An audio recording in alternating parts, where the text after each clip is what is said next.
Morning, everyone.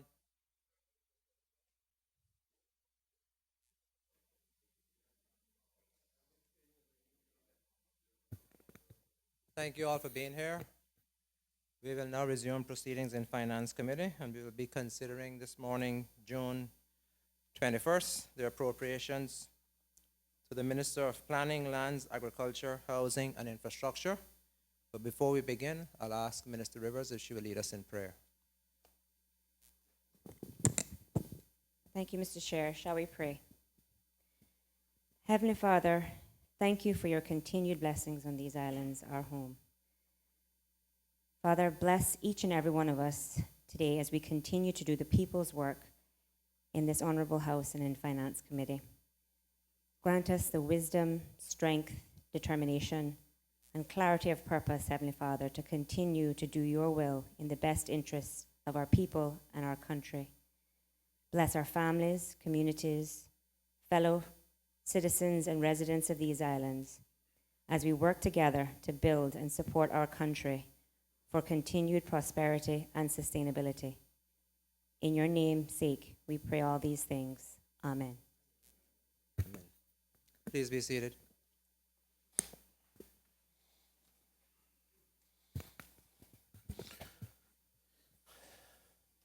Mr. Chairman, Mr. before you begin, can you tell me when we would get the matter of the year, June, July, or July, June next year, when we will get that report that I had asked for, and when will we get the matter of what I asked about the interest, all the loans, and the interest on the loans? Sorry. Yeah. I was just waiting for you to finish. My apologies. We'll have those to you by the end of the week. By the end of the week. End of the week. End of this week. Yeah, Mr. Chairman. And just for the sake of clarity, you're referring to the end of, for a 12-month period up to the end of June next year? If I Yeah, remember. remember we discussed, I wanted to see, and others wanted to see what the year, how the year panned out. This year, June, these 15, 16 or 16, 17? 16, 17. Okay, so up to June next year. Up So you to can June. compare it to June this year. Yes, Okay. and then see how we're tracking. Yeah, how we're tracking. Okay. And the interest, but Mr. Chairman, I would ask that we get it in time that if we need to discuss it, because if you give it to us when it goes into the House, I'll have no opportunity except at the end of the day, and that's at the will of the Speaker. Okay.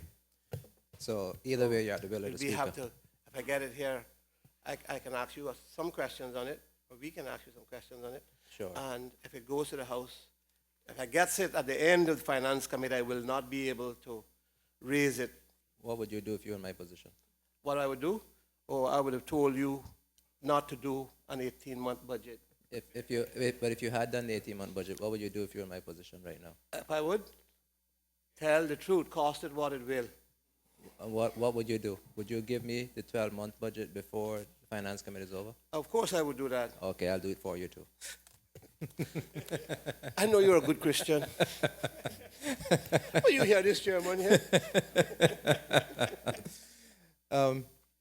Premier, you want to make a statement before we begin? Thank you, Mr. Chairman. Really a short announcement more than a statement. Mr. Chairman, as the committee is aware, during the budget address and the delivery of the policy statement on behalf of the government, I announced that the Cabinet had approved an award of an honorarium payment of 2.2% to civil servants in the 2015 fiscal year.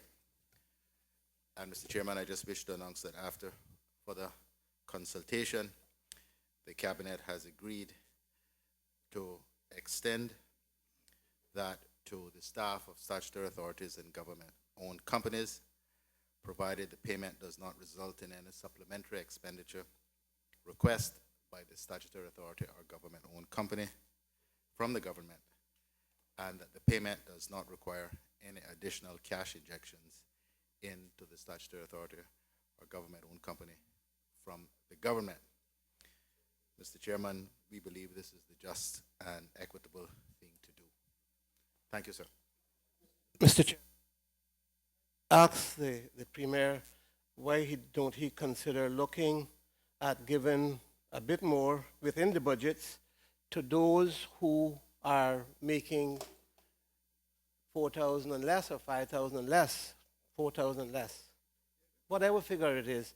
But those at the lower end of the scale, 2.2, don't matter much to them. I'm sure that everything is appreciated. I certainly appreciate the government doing so, but I do know that those at the bottom will get very little. Mr. Chairman, I thank the Honorable Leader of the Opposition for that. I wish to assure him that it is something that the government has already considered very carefully, and the amount of the award, 2.2%, is really the maximum that the government can do without creating what we believe may be some difficulties for us. And thus, that is the maximum award that we are able to do. And we won't be able to go beyond that. We do understand that those who earn less, the percentage, the same percentage would result in less in terms of an award. But in the circumstances, this is the best that the government can do at this time. There is ongoing pay stagnation review. There is provision in the budget for that.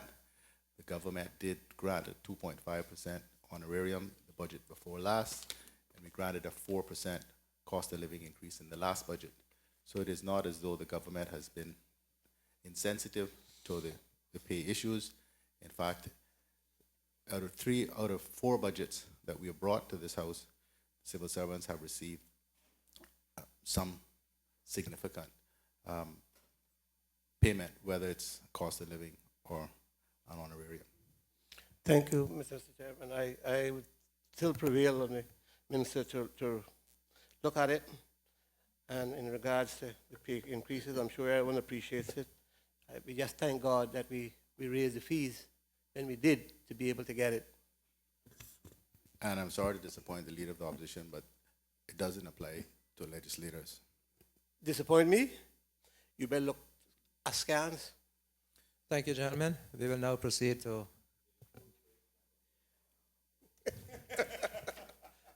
turning now to the appropriations.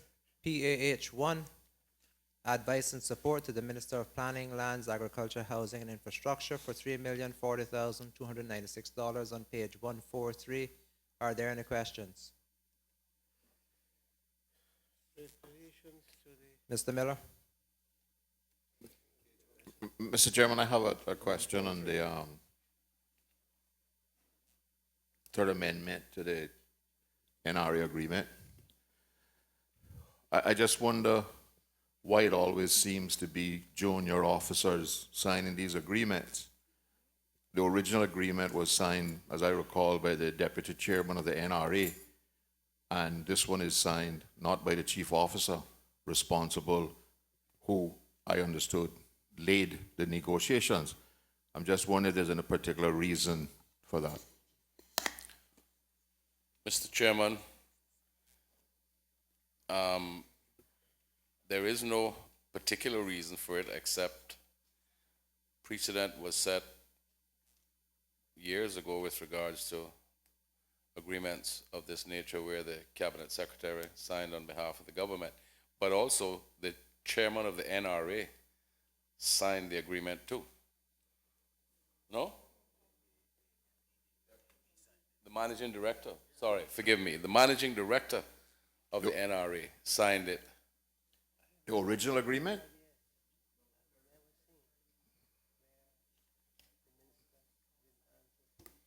Paul signed, the managing director of the NRA signed, and the cabinet secretary signed, and the deputy chief officer was merely a witness to the signatures. It wasn't really a role for the deputy chief officer except to witness the signatures. Maybe the premier has something else to add. Mr. Chairman, if I may explain this, this is something we did discuss at some length. The decision with respect to the NRA Third Amendment is a decision of the Cabinet, and therefore the proper authority to execute the agreement is the Cabinet Secretary. The NRA law, and I did discuss this with the Chairman, Mr. Donovan Ebanks, makes it quite plain that documents and agreements which are to be executed are to be done under the hand of the Managing Director, not the Chairman. So we've looked at this very carefully to ensure that the holders of the appropriate office are the ones that execute the agreement.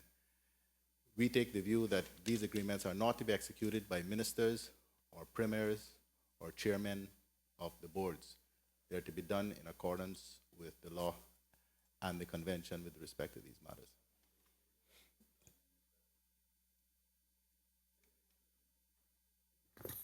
Mr. Chair, no, you. So, Mr. Chairman, is it that the government agrees or believes that it should be negotiated by ministers then?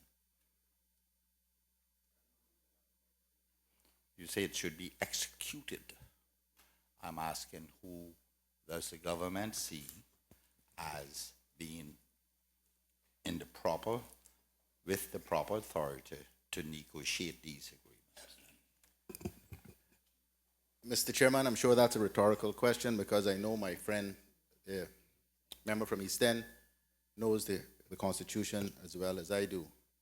The Constitution makes it quite clear that the only entity responsible for the formulation of policy and directing its implementation, a government policy, is the Cabinet. Nobody else. And so it is the elected government who has to take responsibility for all policy decisions. The NRA agreement reflects a number of significant policy decisions by the government. Thus, the decision has been, as evidenced by the Cabinet approval, and the Cabinet Secretary is the appropriate office to execute agreements which reflect decisions taken by the Cabinet.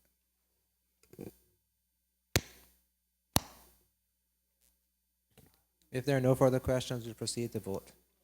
All those in favor, Mr. McLean? Mr. McLean?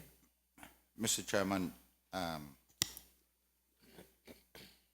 I understand decisions made by cabinet must be the cabinet office is the appropriate entity to execute those because the Constitution said they're responsible for the execution thereof.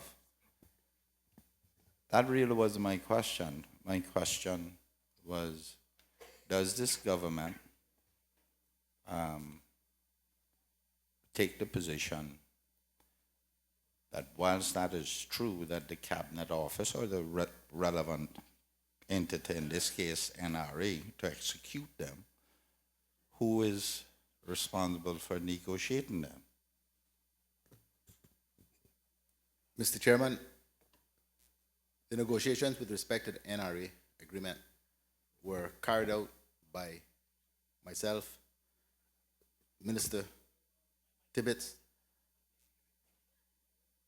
with the assistance of the Chief Officer in the Planning and Plahi Ministry, the Attorney General or people from his office, and other civil servants. I think on one or other occasions, another minister was there, but essentially the negotiations were led by Minister Tibbetts and myself. Mr. Chairman, that's fine. Thank you. As long as it's put on the record, I appreciate that. All those in favor of PAH 1, advice and support, to the Minister of Planning, Lands, Agriculture, Housing, and Infrastructure for $3,040,296, standing part of the schedule to the bill. Please say aye. Aye. Those against, no. PAH2, Emergency Response Services, $390,599 on page 144. Mr. McLean. Thank you, Mr. Chairman. Mr. Chairman, during the Premier's ministry, I believe it was, we were talking about a generator in East End, and I believe we said it's better to ask Public Works, right? The emergency generator for the school, yes. Can it just, Mr. Premier, that I had asked you about it because the emergency is under your ministry.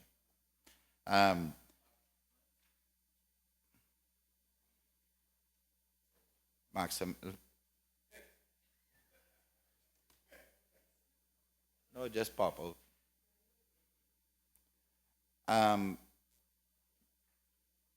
At that time, Mr. Chairman, I said to the Premier that I had visited the site with Public Works and made some suggestions, which I believe they were going along with, and I think the head of hazard management said that they had decided to go along with that suggestion. It was a suggestion. I didn't force it on them. But once we had worked out just the cabling and placing of the cabling alone, we recognized that by putting a generator in a different location from the way it was proposed, it would have saved us some $40,000 to $50,000. What is the status with it? Because I believe the hazard management has now made a decision. It's Public Works and the Ministry of Education responsibility. Mr. Chair, thank you. Not so sure whether the member is aware, although he might well be, that in April of this year, Hazard Management removed the East End Primary School from the list of Class A shelters. So, that being the case, it was then accepted that it wasn't necessary for the generator, once installed, to be accessible from the building itself. And hence, besides the history that the member from East End has given, the decision was made just to simply install the generator. In consultation with the school, it has been decided that in order to not have any disruptions, as soon as the holidays are here, the generator will be installed and put in service. But I say this not to prolong too much, Mr. Chair, but most of us, and especially my good friend from East End, will recall the aftermath of Hurricane Ivan. And even though the East End Primary School may not be a Class A shelter, that generator, not only for the purposes of continuity for the school, but we never know again when such a location may be needed after an event, and that generator could well come in handy. So I think it's worthwhile, and we'll get it installed as swiftly as we can right after the holidays. Mr. Chairman, I thank the minister, but what he needs to understand is that I lived that. And I had to fly in generator to get my school restarted. And he said, remember, no government came up there. Okay. I only use the emergency services over the years to try and get it in as a plank to emphasize the urgency. It is one of those generators that we have that will work on more than one occasion per year because it's at the school and it will pick up the entire school. So it will be used properly, I should point out. So we're saying over summer that, pardon me? By the end of July, it will be installed. July again. Mr. Chairman, just tell me that on that radio there. Mr. Chairman, the Director of Public Works, who is in charge of the operation, is here with me. And for the record and to satisfy the member from East End, the generator will be installed by the end of July. Thank you, Mr. Tibbetts.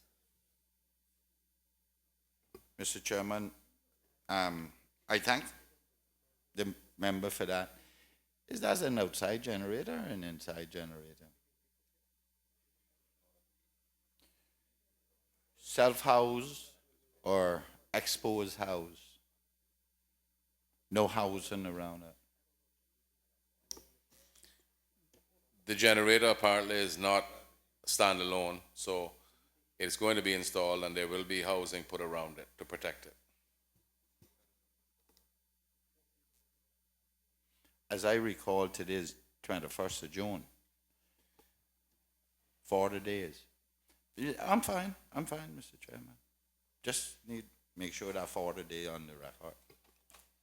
All those in favor of PAH2 emergency response, you have a question, sir? Yeah, Mr. Chairman. You didn't appear to, so that's why I tried to vote, but continue. No, I thought that. I didn't hear a question. I heard a comment, and then you... This is a different. Okay, thank you.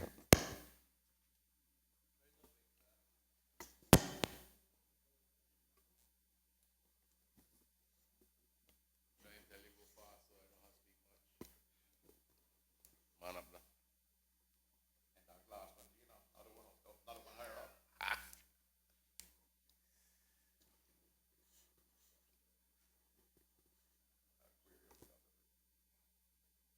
Mr. Chairman, can I get an update on those two emergency generators in the stand in the shelter? If they are working properly, and how long are they tested for? As a matter of fact, in the most recent exercise.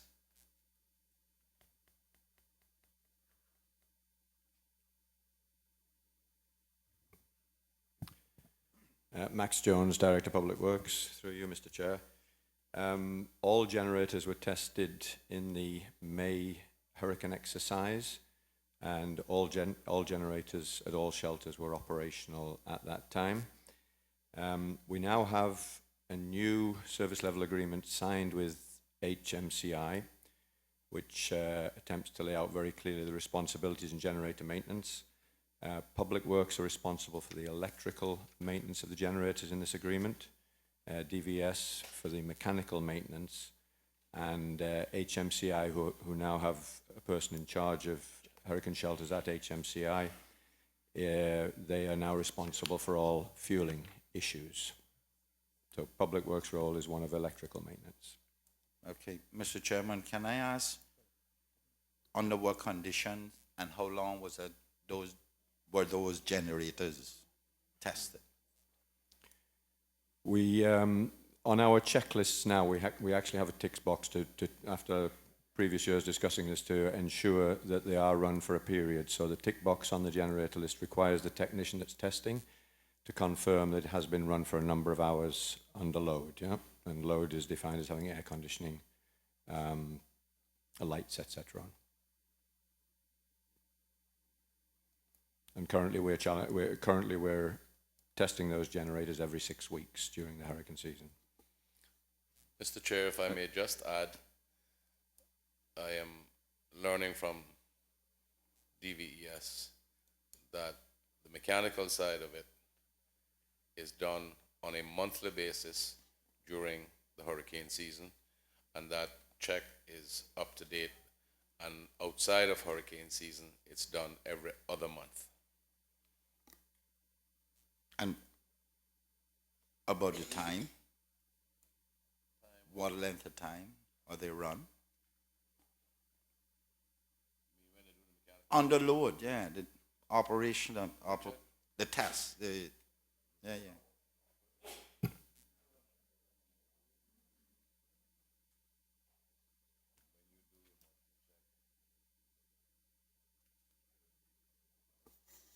Mr. Chairman, my understanding is it's done between an hour and 2 hours. Mr. Chairman, may I ask the minister if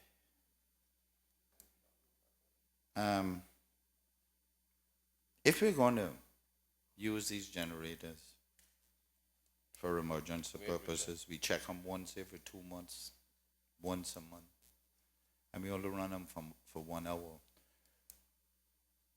We need to have extended running of these generators to prove that they are operational. Might I just ask the member what is his recommendation? At least 12 hours. 12. You can't do that every month. But when you coming up to hurricane season, you need to at least run that generator for 12 hours to see that it doesn't overheat. And that's only once. Once a year maybe, or twice a year if That your recommendation is that needs to be done. Absolutely, because I have said this here before. You cannot determine in 1 hour if that generator is going to hold that load. You cannot determine that. Mr. Chairman, I certainly give way to the member from East End in that regard, and I am sure that those who are here have heard his recommendation and will take it on board. And of course, that would mean not just for the generator in East End, but for all of the generators that they're responsible for. Mr. Chairman, if, it's only a suggestion, because I know what's going to happen. A couple hours in, and you're going to get an overheated jacket, and it's going to shut it down. They're sensitive. Mr. Chairman, I'm wondering if we have, quote unquote, arrested all that stealing that was being done from these emergency tanks, and how we did it.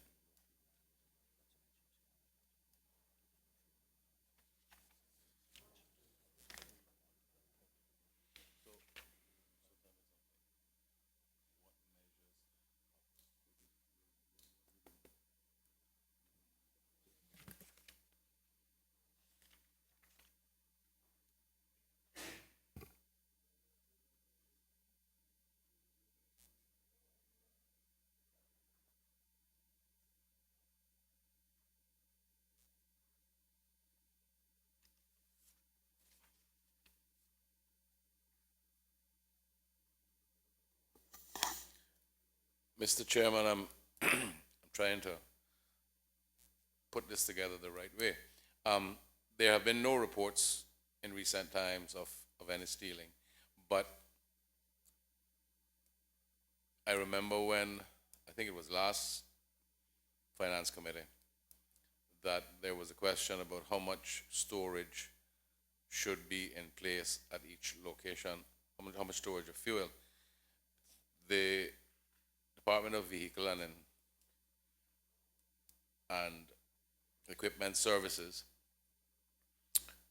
are now in the process and have purchased and are awaiting arrival of 3 mobile tanks, which they will store properly at DVES.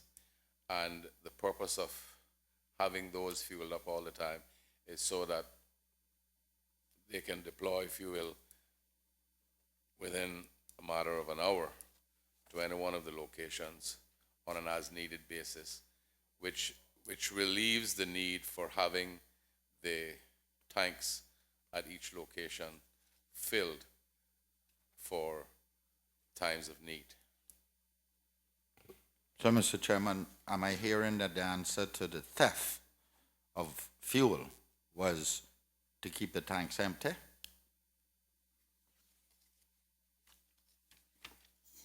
Mr. Chairman, I did not say that. And Make me hear that. I did not say that, and I will Okay. not say that. Okay, fine. HMCI, that decision is the decision which would be a tactical decision made by HMCI. So whenever HMCI gets here, ask HMCI that. And I'm just saying that simply because I can't answer for them. Okay, can I then ask those who service them, through you, Mr. Chairman, to the minister, do they have fuel in them or not? Mr. Chairman, if they're looked at and tested and run, I'm assuming they have fuel in them. How much, I can't tell you. Mr. But Chairman, HMCI will be able to do so. Mr. Chairman, I think the minister and I are on different pages here. I ain't talking about the generator, I'm talking about the storage tanks.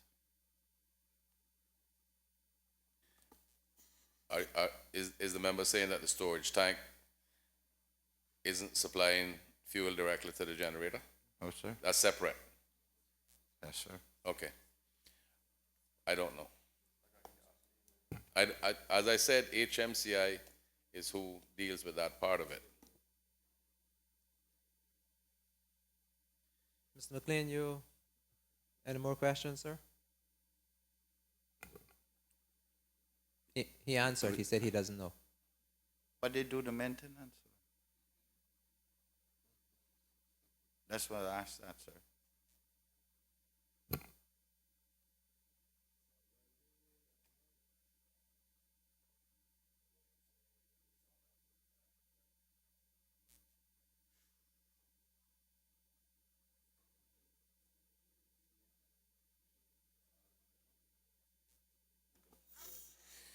Mr. Chairman, if I may,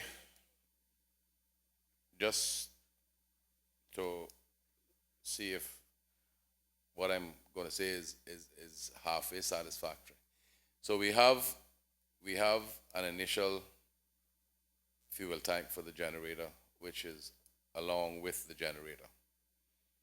And then there is a separate storage tank, which is basically only for storage. And I believe the theft of fuel was being done from those storage tanks. From both. Okay. As I understand it, DVES has recommended that the storage tanks be decommissioned. That's my understanding, but I'm sure HMCI will have the final say. That's DVES's recommendation, and the decision will come from HMCI about that. And hence, the reason for the mobile storage tanks to be put on site as necessary. That's my understanding. Mr. Chairman, I am vindicated again. In the beginning, I said it was a colossal waste of the people's money to buy those storage tanks. I wish not to be rude, sir, but I didn't put them there. I know you didn't. It wasn't during your time. Mr. Chairman, so how are we dealing with the storage fuel storage tanks for the generators? How are we stopping the theft from those? Because those are like 500, 750.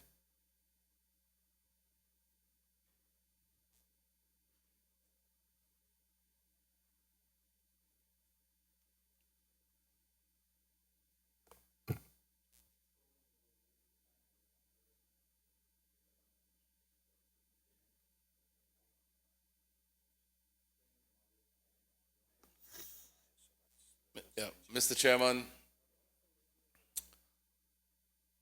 I don't know anything else, but what I'm understanding is that as sturdy as possible, locks are put on the storage tanks. If and whenever any damage occurs to the locks, they put on the strongest ones they can get. But I think policy from HMCI in collaboration with DVES is that they don't keep a tremendous amount of fuel in those tanks, the generator storage tanks, the ones that come with the generator, for that same reason. These mobile tanks, which will be kept and replenished and filled at all times, are what are considered to be the best answer because they can quickly be put on site. And of course, just prior to an event, everybody will be topped up at that time, and whatever else, whatever other supply is needed. I'm thinking as I talk, Mr. Chairman, and of course that means then after an event you have a full tank with each generator, but I don't know any specific answer. Maybe I don't know whether the member has any recommendation which could actually be foolproof to prevent anyone stealing the fuel from the tanks that are with the generators.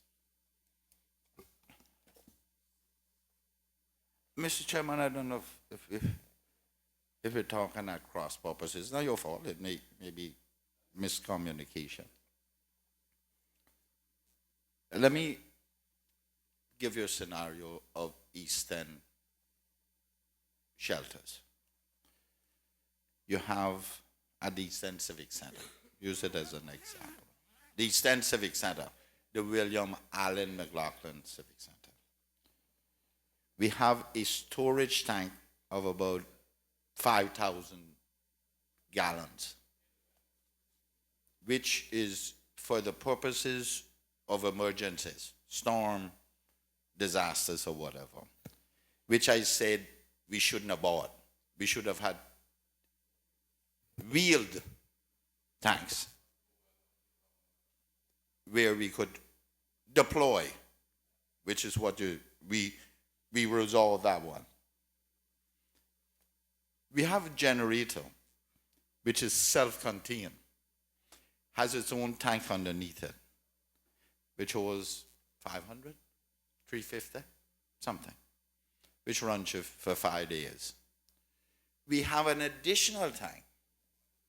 That's where we're getting mixed up.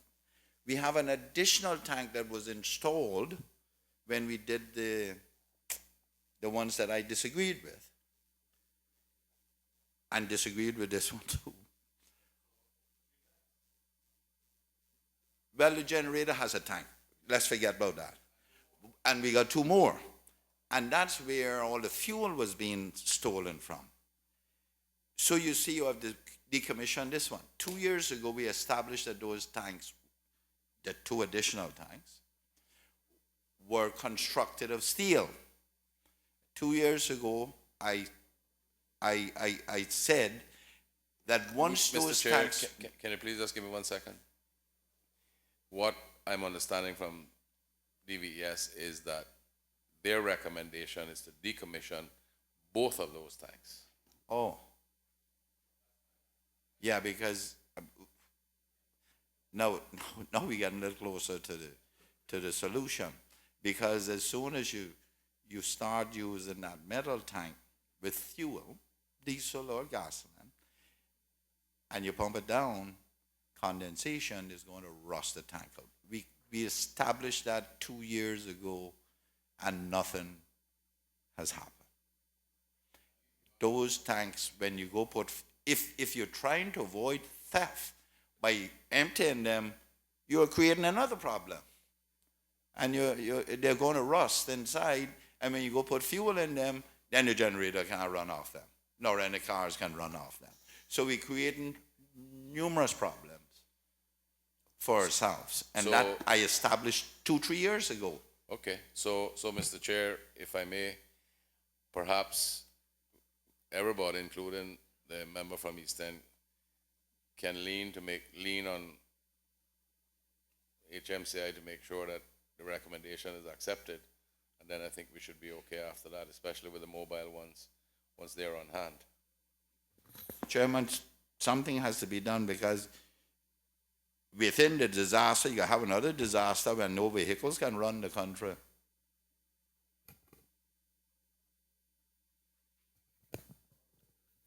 Mr. McLean, you have additional questions, sir? Thank you. All those in favor of PAH2, Emergency Response Services for $390,599, standing part of the schedule to the bill, please say aye. Aye. Those against, no. PAH3, National Mail Service, $2,739,254 on page 145. Are there any questions? All those in favor of PAH3, National Mail Service, for $2,739,254, standing as part of the schedule to the bill, please say aye. Aye. Those against, no. PAH4, Management of Public Recreational Facilities and Cemeteries, for $2,169,648 on page 147. Are there any questions? Mr. McLean? Thank you, Mr. Chairman. Mr. Chairman, remind me, sir, I don't see anything else here for Public Works. Is there? Directly, sir. Because procurement and management of government buildings, it really doesn't fall directly on the Public Works. And there is reason for my madness.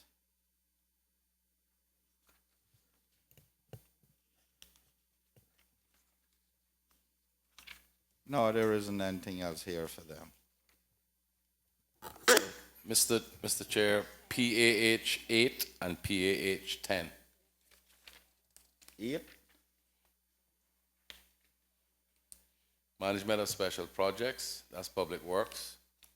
And PAH 10, Management of Government Properties, Oh, I said surveying services. that's Lands and Survey and Public Works. You joined the twins together? And 10? Oh, I didn't know. I didn't know that would fall on the Public Works now. Because that's proper procurement for government. But it's I'm- other things. Okay, but this one I know direct. Which one? 4. PAH4. Oh, 4. Public recreational facilities Right, and that's cemeteries. Parks and Recreation. Parks, Okay. Cemeteries, RPC, Recreation and Parks. Mr. Chairman, I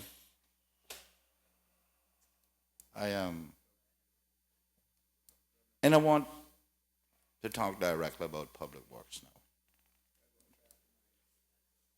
encompassing it all. Mr. Chairman, I may need to say something prior to getting the question in so we understand. When I was minister, one of my greatest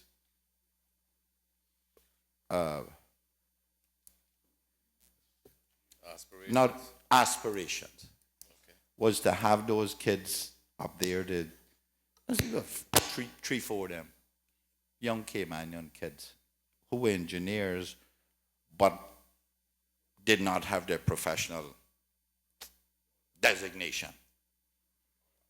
And I pressured them, so much so that I thought they were going to go at me. Anyway, one of the things I understood from the hierarchy in government at the time was that for those kids to get promoted, they needed those professional designations. That's why I encouraged them to do it.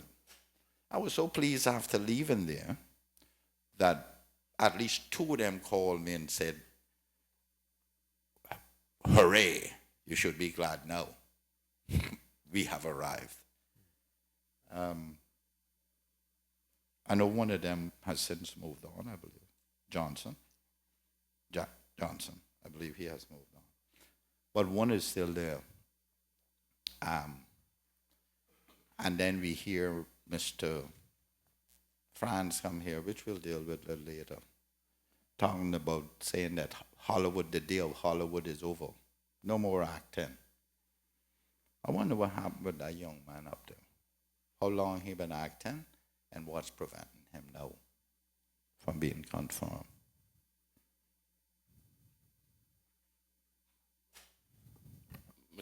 Mr. Chair, I think I'm going to have to allow Public Works Director to answer that, but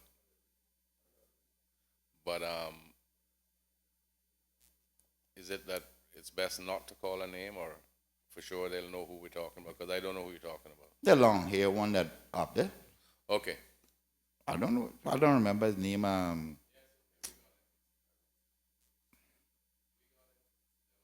I won't say.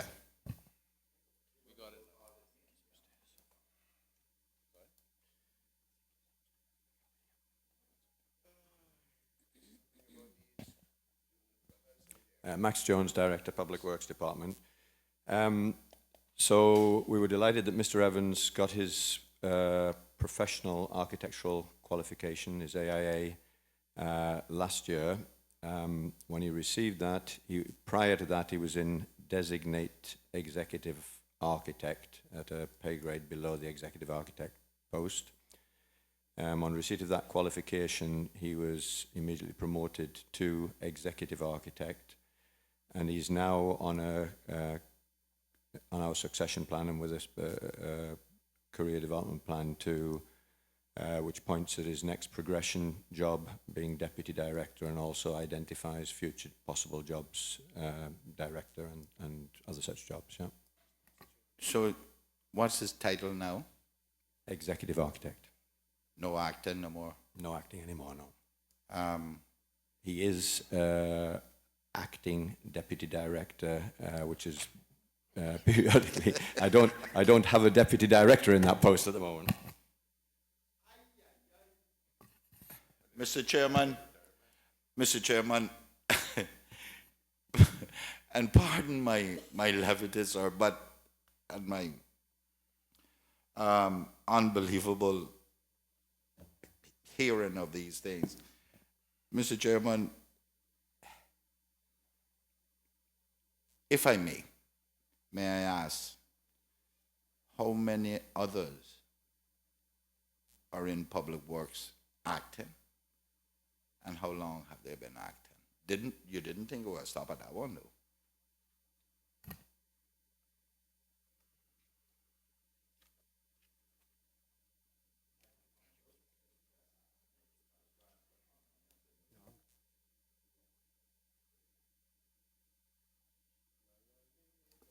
Mr. Chairman, let me just apologize to the member, simply because I don't know the answers to these questions. I certainly would answer him myself if I did know. Thank you, Mr. Chairman, I appreciate that the minister has nothing to do with this, but certainly it's his responsibility. The place is, and that's through which I have to go until the deputy governor comes, and then we'll finish it off then.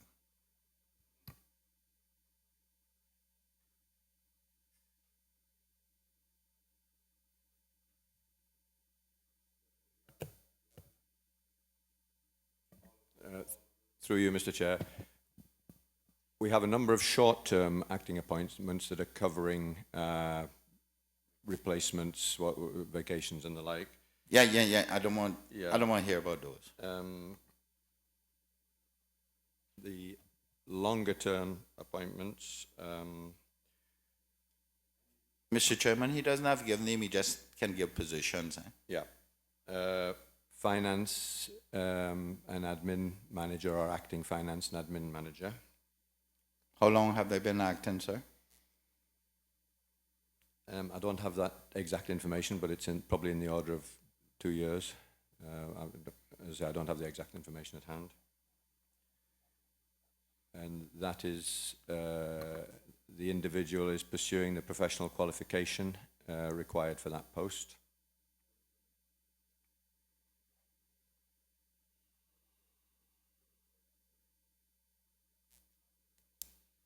Is there, Mr. Those Jones? are the only two in Public Works acting? No, I'm continuing. Yeah. Oh, yes, go ahead. Yeah. Go ahead. I think it depends on how long I take it. The senior manager, building construction, is currently acting in the deputy director operation and works post. That has been for a number of years, probably. I don't have the exact data, but let's say 3 to 4 years, something of that nature. Okay.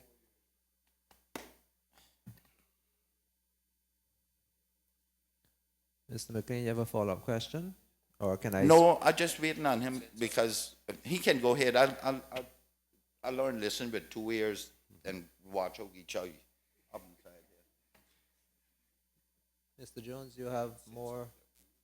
No, I think those are the long-term ones, yeah. Mr. Max,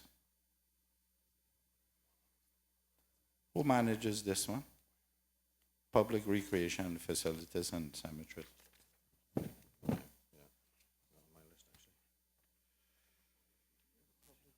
Yeah, my apologies, he's not on my list, but the Recreation Parks has been acting as the manager of that post for some time as well,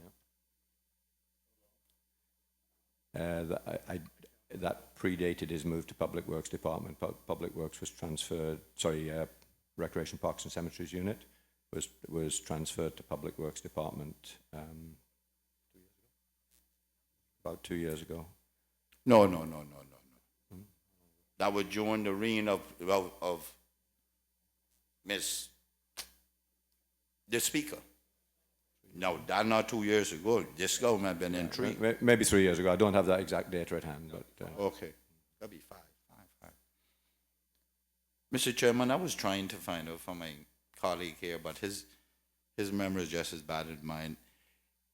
The system in government that confirms, what's that called? Civil service management, or they have a law. They have some rules. Civil service management, public service management law. What does that say about acting?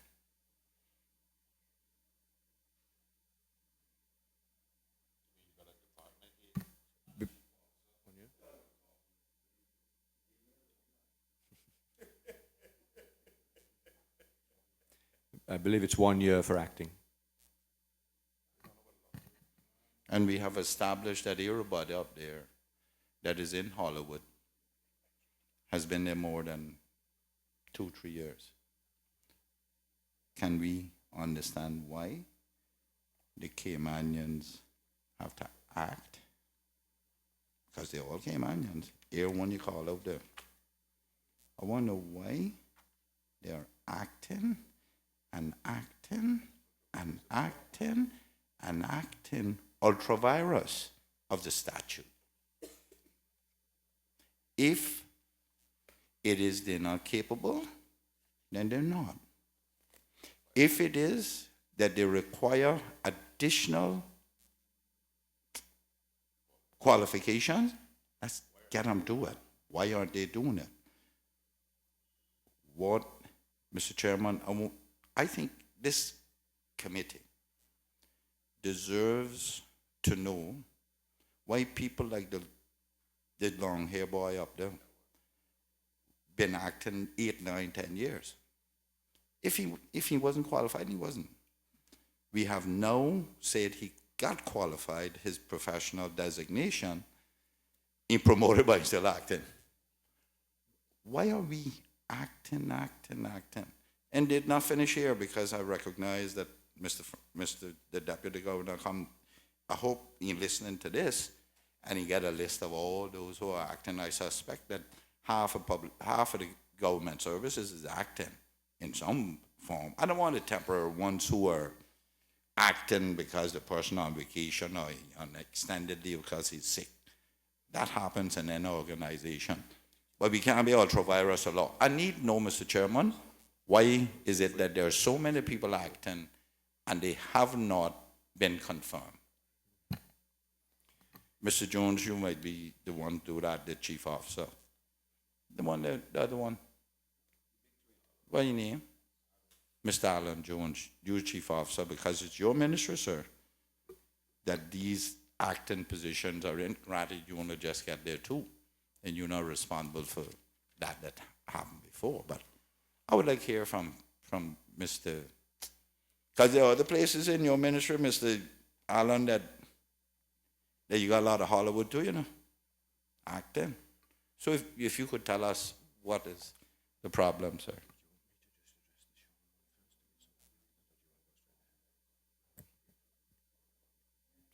Mr. Chairman, Alan Jones, Chief Officer, Ministry of Planning. Through you to the member, would it be easier, sir, for the other Mr. Jones just to finish the answer relating to the specific employee, and then I could deal with the general? Yeah, I'm easy with that as long as I get all to you at the same time. So in terms of the executive architect post, I certainly don't want the impression to be given that Public Works is not supporting people in achieving these qualifications and moving forward. So through you, Mr. Chair, what I could probably do is just outline how we've got to where we are. Mr. Chairman, I don't want to put anybody in an embarrassing situation. What I'm asking is,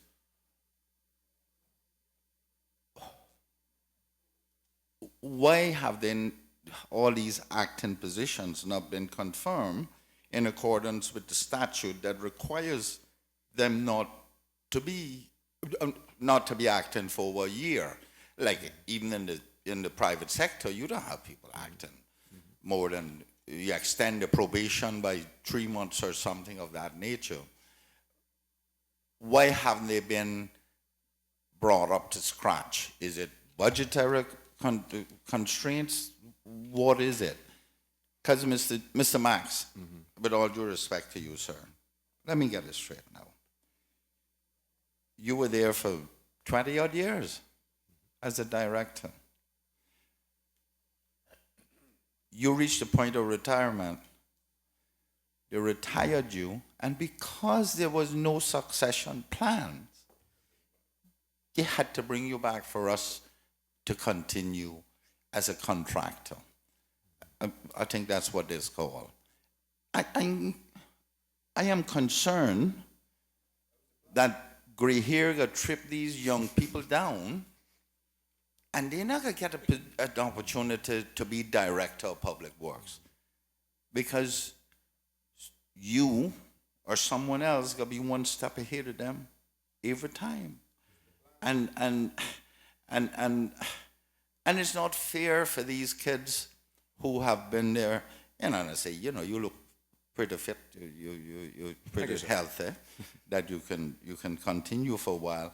But there has to be some reason, objective, goal for them kids spending 6-8 years in school and they see no light at the end of the tunnel unless it's the train that is coming through. That's my concern. How long you gonna be around? You look like, well, you gotta stay there till you're dinosaur or something, till you need wheelchair you about the place. No, we need some kind of provision. It might be another 5 years, I don't know. But what is going to take to get these kids out of acting? Not kids now, they're big adults, they got children, grandchildren, and all that. Through you, Mr. Chair, let me first just reassure everybody, I have plans to retire in 2.5 to 3 years is my current plan. Yeah, but Mr. Marks, I know. There was one deliberately set for you, mandatorily, 6-0. And no plans were made for that one. Forgive me if I don't trust this one either. So through you, Mr. Chair, I think the broad answer to the question is the reason these acting appointments are going on is that we are doing our very best to assist those employees to get the necessary qualifications and to move into those posts. In the point in question, a student agreement was signed back in 2009 to get the qualifications, and as I say, we're absolutely delighted that the qualification was achieved last year, and we're now on, we actually have, in accordance with the personnel regulations, we have 2 persons on succession plans that we expect to be able to move into that, the deputy director post in the order of a 2-year period. They're both on detailed plans as to how we plan to get them there. Public Works is certainly giving every level of support we can to help them to achieve that. Mr. Chairman, I noticed that he said the student agreement was signed in 2009. I want everyone to know, and it was not achieved till 2015. People should know that there are the full what is required to get that professional designation. Yep. It requires coaching from you. So let's not just attach a time to them when it requires that other professional designated person to recommend them and to work them. So it could take 20 years or it could take 2 years to get it. So we don't want to leave here with the given the impression that it might have been their fault. It could have been anybody's fault. Theirs as well, but certainly it could have been anybody's fault. And I know all the professionals are busy, but they need to coach them, they need to watch over them. And so I want to get that straight and make sure that is understood. So when we do the appraisal, sir, we make sure that we show on there what each year each of those students are required to do. That's correct, yeah. In fact, because we're at performance agreement stage now, career development plans are being revisited because there will be, the career development plan will be an attachment to that agreement. Or let me not say attachment, reference to the agreement. In the section of the career, of the performance agreement, which talks about development training, what we would try to do there is reference the career development plan because that has a specific plan. And those have not been done in previous years, you say? Let me just clarify one thing.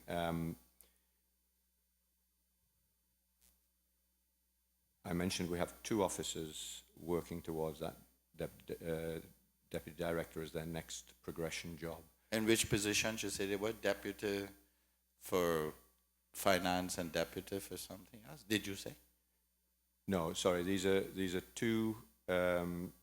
We've currently got an officer on training to move into and doing her professional qualification now to move into the manager finance and admin post. And then we have 2 officers who both have the capability to move towards the deputy director of the operational side of Public Works. Oh yeah? And these are all acting, all 3 of them are acting. That's correct. One of them is now currently in our major projects office, so as an acting senior project manager, and shortly we imagine to be confirmed into a senior project manager position. Mr. Chairman, to Mr. Max and Mr. Jones, both of you. Mr. Max say he retiring in 2-3 years. I don't know what time the other one got his plans for. But I don't know if I will ever be back to grace these seats. I did 16, I will have done 16 and a half years when the next general election come up. It may be the choice of the people that don't come back to occupy their real estate. I have fought on this subject for a very long time, particularly in the technical field, in government. For 15 years, I've fought for these kids. I want the two of you to give me one commitment today. That in December 2017, when you come back here, you will not have Bollywood, Hollywood, Kaywood, Caribbean Wood at Public Works. Whether I'm here or not, I want you all to give me that commitment today. To help those kids. They're capable. They're very capable. You need to push them. And since, Mr. Max, you're leaving, you have nothing else to lose now. You'll only have 1 year left after by 2007. Nothing to be concerned about that someone may juck anything from under your feet. Any carpet. Just do that for me, please.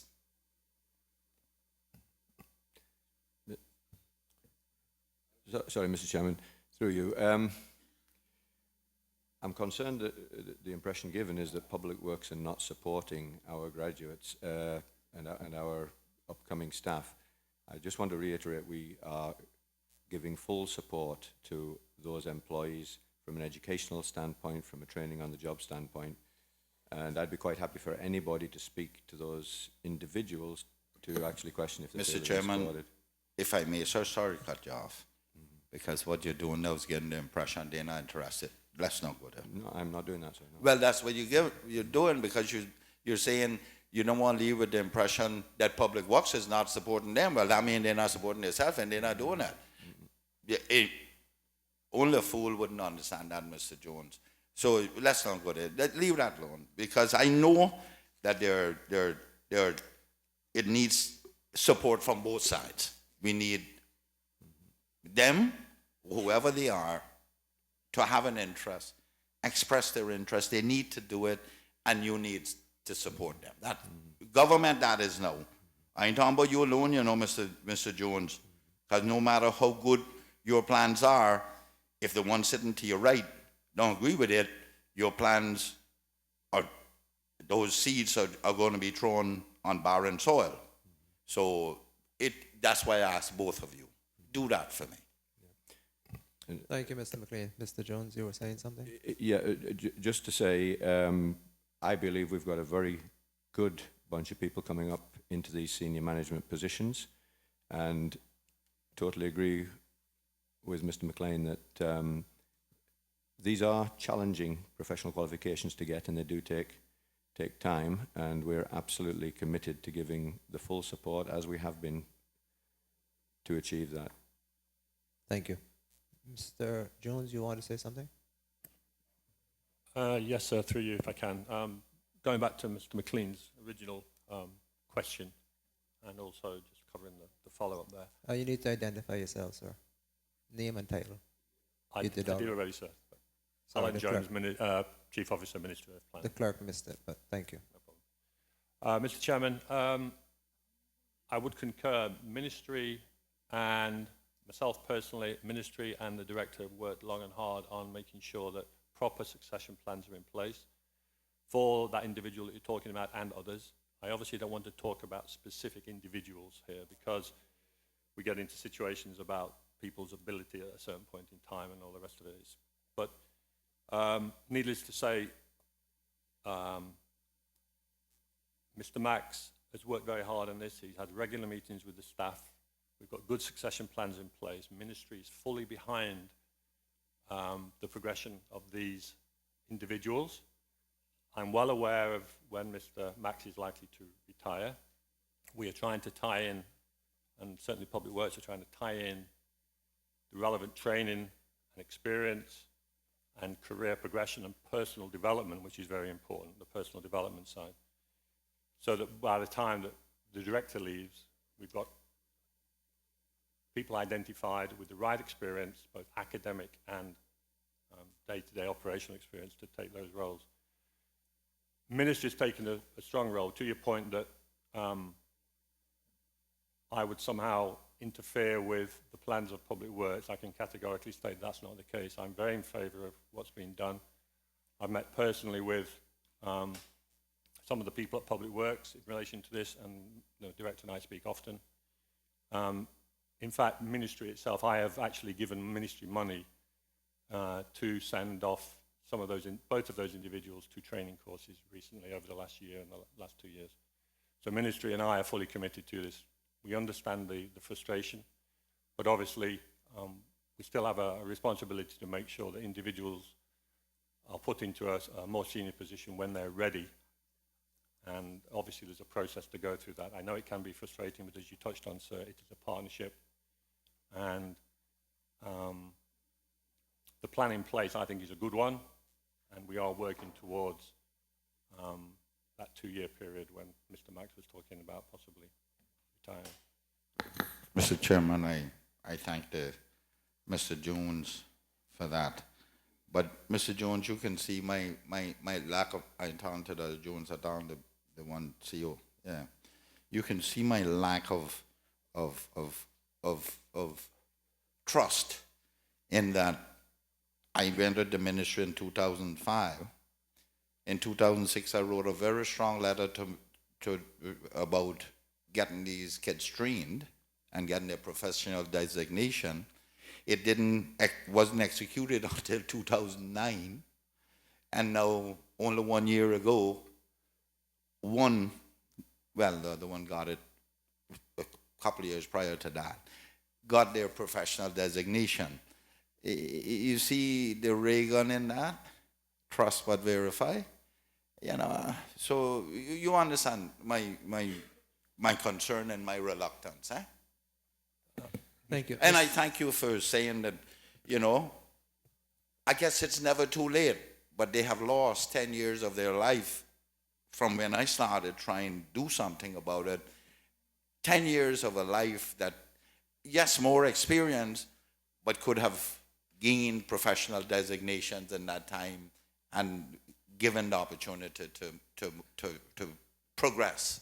You know, that's it. If we don't, Thank you, Mr. we don't McLean. push them, they don't go do it. Mr. Miller, you have a question, sir? Through you, Mr. Chairman, I think the Deputy Governor in his contribution to the throne speech said that performance appraisals were 80+% complete now for all the civil service.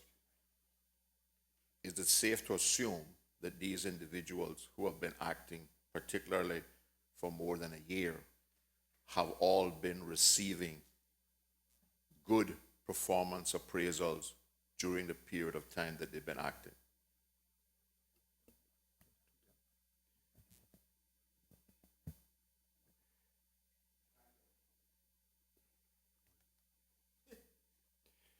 They have received good performance appraisals, yes. I can say that frankly, yes. And in all of the cases that you just named out, there is professional designation that is required to occupy the position. We're talking about the Deputy Director post and then the Senior Finance post. Yes, there is a professional designation required for those posts, yeah. And the Manager of Public Recreation Facilities and Cemeteries too? What's his professional designation has to be? No, that post does not have a professional designation. The finance post, are you requiring an academic degree, or do you want a certified public accountant? CPA is a requirement for that post. In the performance appraisals, have these people been told every time you do a performance appraisal, you're doing a good job, but the reason you can't be promoted is because you do not have this specific professional qualification? In the performance agreement, we identify the training required. We also look at management issues, management competencies, leadership competencies, and those kind of issues. So we try to highlight in the performance agreements the areas that require improvement. And similarly, as I say, the career development plans, they try to identify gaps. So basically, the career development plan looks at the next progression job. It looks at future possible progression jobs. It identifies the current gaps, both from a qualification point, but also from other management competencies point of view, and then it puts together a plan which identifies our training plan in order to achieve those competencies. A year later, when you are doing the next performance appraisals, these individuals have been provided with the resources to achieve the competencies that were missing, and they haven't achieved it.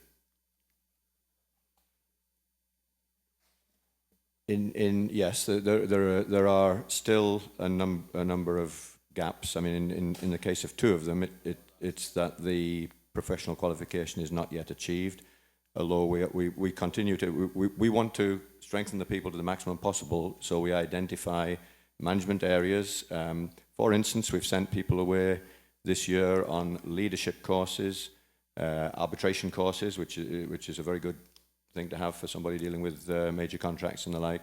So we identify these various courses and plans to try and prepare that individual as best as possible for the next progression post. Yeah. When you send them on these courses, do they pass or do they fail? Yeah. So we periodically update the career development plan, and we identify which areas are complete, which areas are in progress, and that is updated on a regular basis. So when they complete a leadership course or... Why are you updating or changing the plan? The competencies should remain the same. Should just be a question of whether the person acting achieved the competencies or not. You're saying now that even when I get the competencies that you laid out this year, you review the plan and create new competencies the next year? No, sir. Through you, Mr. Chair. Within the career development plan, against each of the areas that has been identified as a gap, it identifies whether that is not yet achieved, in progress of being achieved, or fully achieved. And it's just a case of updating that status so we can monitor how we're doing against that career development plan. Okay. So the person has not achieved the competencies that you get. Why are they allowed to continue to act, and how can they get a good performance appraisal second time around, or the third time around, or the fourth time around? We are trying to provide as much support as possible to get these people, to these employees to the level required, and it is a progression. We sometimes Sorry, it can't be a progression, sir.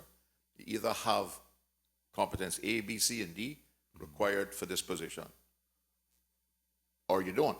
Or you can't have that when you get A, B, C, and D, because we're talking about the same position. They don't act in one position. We're not talking about getting promoted to another level where the competences would progress higher. That's correct, yeah. So how can you talk about that it's a progression to the same position? It's either, I would think, that you would have job description. Against the job description, you would have the competencies required to perform that job. When you do a performance appraisal, you identify the competencies that are lacking, either academic or in performance, and you expect the person to get those competencies in the next year. And even though they didn't get them, you give them another good performance appraisal and you allow them to act. Yeah, certainly some of these qualifications are more than a year, but I think also, just to clarify through you, Mr. Chair, when we're doing the performance assessment, we're assessing two things. We're assessing their performance in their current job and in their performance in the job that they're acting towards as well. So that they're effectively doing two jobs. They're doing their current job, and then they're taking on additional responsibilities while they're acting in that position. I beg your pardon? You're saying that you promote me to act in job A, but in addition to doing all of the jobs, the job A, I have to continue to do the B job that I was doing before? And I still manage to get good appraisals, but I don't get conformed into the job? Just again to clarify through you, Mr. Chair, we've had where we have more than one person on a particular career development plan, we will have alternate acting appointments for periods. If we have two people working towards a deputy director role, we may do 6 months with one person acting and 6 months with another person acting. So they may well find themselves where during that year they've had a period of acting and a period in their regular role. But I think the bottom line is we're trying very hard to to work with the individuals. We have a plan. If that plan falls a little bit behind, we're trying to move that forward and get completion of the plan. We're all working together to try and achieve the realization of these career development plans and succession plans. Mr. Miller, no further questions? Mr. Bush, do you have a question, sir? How long have your contract been extended? 1 year, 2 year contracts? How long? A 1 year contract, which is the standard government extension. It's nice that you know you'll be there for 3. So clarity, that's my retirement plan. I don't know what will come before then, of course. But your retirement was supposed to be at 60. That plan should have already been in place. The young man who is now acting as deputy, has he ever acted as director? Yes, he has. Okay. You must understand, last year we had a chief officer sit here and tell us that a contract had been signed. 2 weeks later, when that chief officer was in London, the contract was signed after he left. The person who had applied for that job had applied twice before, applied the third time, nothing changed on their qualifications or nothing. But after pressure from here, all of a sudden, the chief surveyor gets the job. Nothing changes.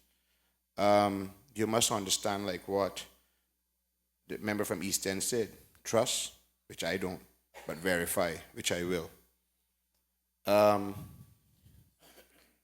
The people that have been acting for 2 years, 3 to 4 years, and 3 years, are they all Caymanians? Whether by birth or by plea, it doesn't matter. Are they Caymanians? Through you, Mr. Chair, yes, they are. Okay, thank you, Mr. Chairman. Thank you. All those in favor of PAH4, Management of Public... One moment, sir. Sorry, Mr. Borden. Thank you, Mr. Chairman. Mr. Chairman, your permission, sir, I'd like to clear up what has become a bit of a misunderstanding in relation to the Cowood Public Beach, and it falls under this vote. Mr. Chairman, there is someone who seeks to create mischief outside this Parliament in my district in relation to this matter, and it appears to have found itself into this chamber as well when just last week, when the Minister of Tourism was being questioned and the fourth elected member from Bontown asked about the huts on Cowood. From the other side of this chamber came the words off mic that Ozzy was the one who was stopping this. I don't need to say who said it because I think that person knows who said it. Mr. Chairman, I'd like to take you through the events that led up to this point. In 2012, I wasn't elected. The UDP government were constructing the huts on Cowood Public Beach. Word around the street was all sorts of things as to what was going to go into those huts. So I sought clarification by writing to the then minister, Madam Speaker, and what I have in front of me, Mr. Chairman, are the minutes of the planning committee, planning board CPA minutes of August 1st, 2012, where I eventually found myself. At a hearing, I'll read verbatim what the minutes have in relation to this matter. This was a personal email from myself to the minister, and I said, "Good AM, Julie. We, myself, and Dale, as you know, are business people on either side of the beach, inheriting our well-established businesses from our parents who worked long and hard to build them, in my case, since 1955. We are fully supportive of the redevelopment efforts at the Cowood, and more so as we were part of a committee who worked hard to build the first gazebo and cabanas on that beach as a community effort. I, also as a Bodden Town rep, had the pleasure of having Foster's Group build, free of cost, additional cabanas to give us the 5 that are there now.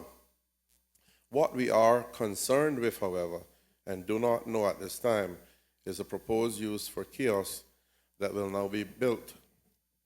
If these are for arts and crafts and the like, we have no problem whatsoever. I repeat, if these are for arts and crafts and the like, we have no problem whatsoever. We would, however, object strongly if these would be used to sell items to compete with our existing businesses that in these tough economic times are really struggling despite what public perception may be. We are respectfully asking, therefore, for some assurances from you as Minister in charge and Mark as our local rep and minister that we need not worry in this regard, and we trust that you will understand our concerns at this time in not knowing the facts. We will await to hear from you on this matter. Mr. Chairman, that I think should be clear was an email seeking clarification and stating our case. By no means an objection. Somehow or the other, it ended up under the objection column of the CPA, and I was called in. I go on in these minutes to, there were letters of consent from, it doesn't say from who in the minutes, but just saying that they supported, and basically they said the stuff that I wanted to hear, which was, we have plans to utilize these market spaces for arts, fresh fruits and juices, local made cakes, candies, and pre-prepared foods, local fish shop, which is raw fish shop, snorkel rentals, saltwater fishing. That's exactly what we conceived when the then minister, Minister Clifford, who was redesigning the public beach, had in mind. So I was very happy to hear that. Exactly what I was indicating in my email. Then it turns in the minutes, the next page, Mr. Chairman, to the actual hearing that I attended on that date. It says, at 10:30 a.m., Tristan Hides appeared on behalf of the applicant. Osborne Bodden and Twyla Vargas appeared to speak to the application.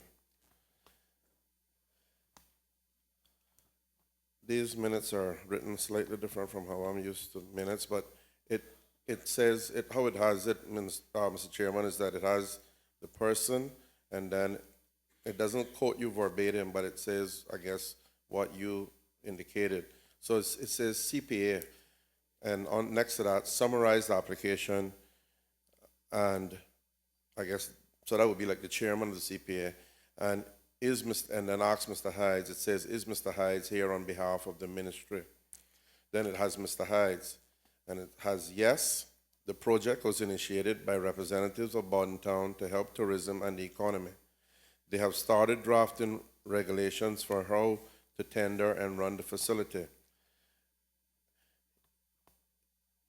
And then, like I said, these minutes are, in one point they're saying what the person says directly, and then it says in third person, he doesn't see it as a disadvantage to the area. It will be an advantage because it will get more people to the area. So I'm reading verbatim, Mr. Chairman. Then it's CPA again. It seems that it is for arts and crafts and to promote commerce in the area. Is Mr. Bodden an objector? Then it has me, Mr. Bodden. But yet it says he's not an objector. He tried to make that clear in his letter. CPA and Ms. Vargas is a supporter, And next to Ms. Vargas, it has yes. CPA. In the letter, it says they strongly object if the kiosks sell items that compete with existing businesses. That's not a consideration for the board because it's not a planning issue. Ms. Vargas, the residents have plans to do things out there. There will be a fish shop, bread kind, juices, arts and crafts, tourist information. Right now, there is no facility. This will enhance the area. Next to my name, Mr. Borden, his email is self-explanatory. There are existing businesses, so he hopes this is for arts and crafts that will enhance the area and not compete directly with existing businesses. They are looking for some restrictions from government on what can be sold. CPA, thank them for attending the meeting. So, Chairman, I don't think I have to say anything further. I think it is self-explanatory. We were seeking a commitment from government that what the huts would be used for were for exactly what we envisaged originally and not to be selling the like of, I'll just throw out a couple items like cigarettes and sodas and the stuff that we sell in gas stations, that type of stuff. So that's all we were seeking. It had no intention of it really going to the planning, the CPA. It ended up there. I attended. I think when I left there, everybody understood. It was clear. But despite that, Mr. Chairman, there are those in the community who would seek to, as it were, mar my name. But the one thing I know, Mr. Chairman, and anyone who knows me knows that I'm here for country and people. Osborne Borden has never been in government for himself. I'll rest my case, sir.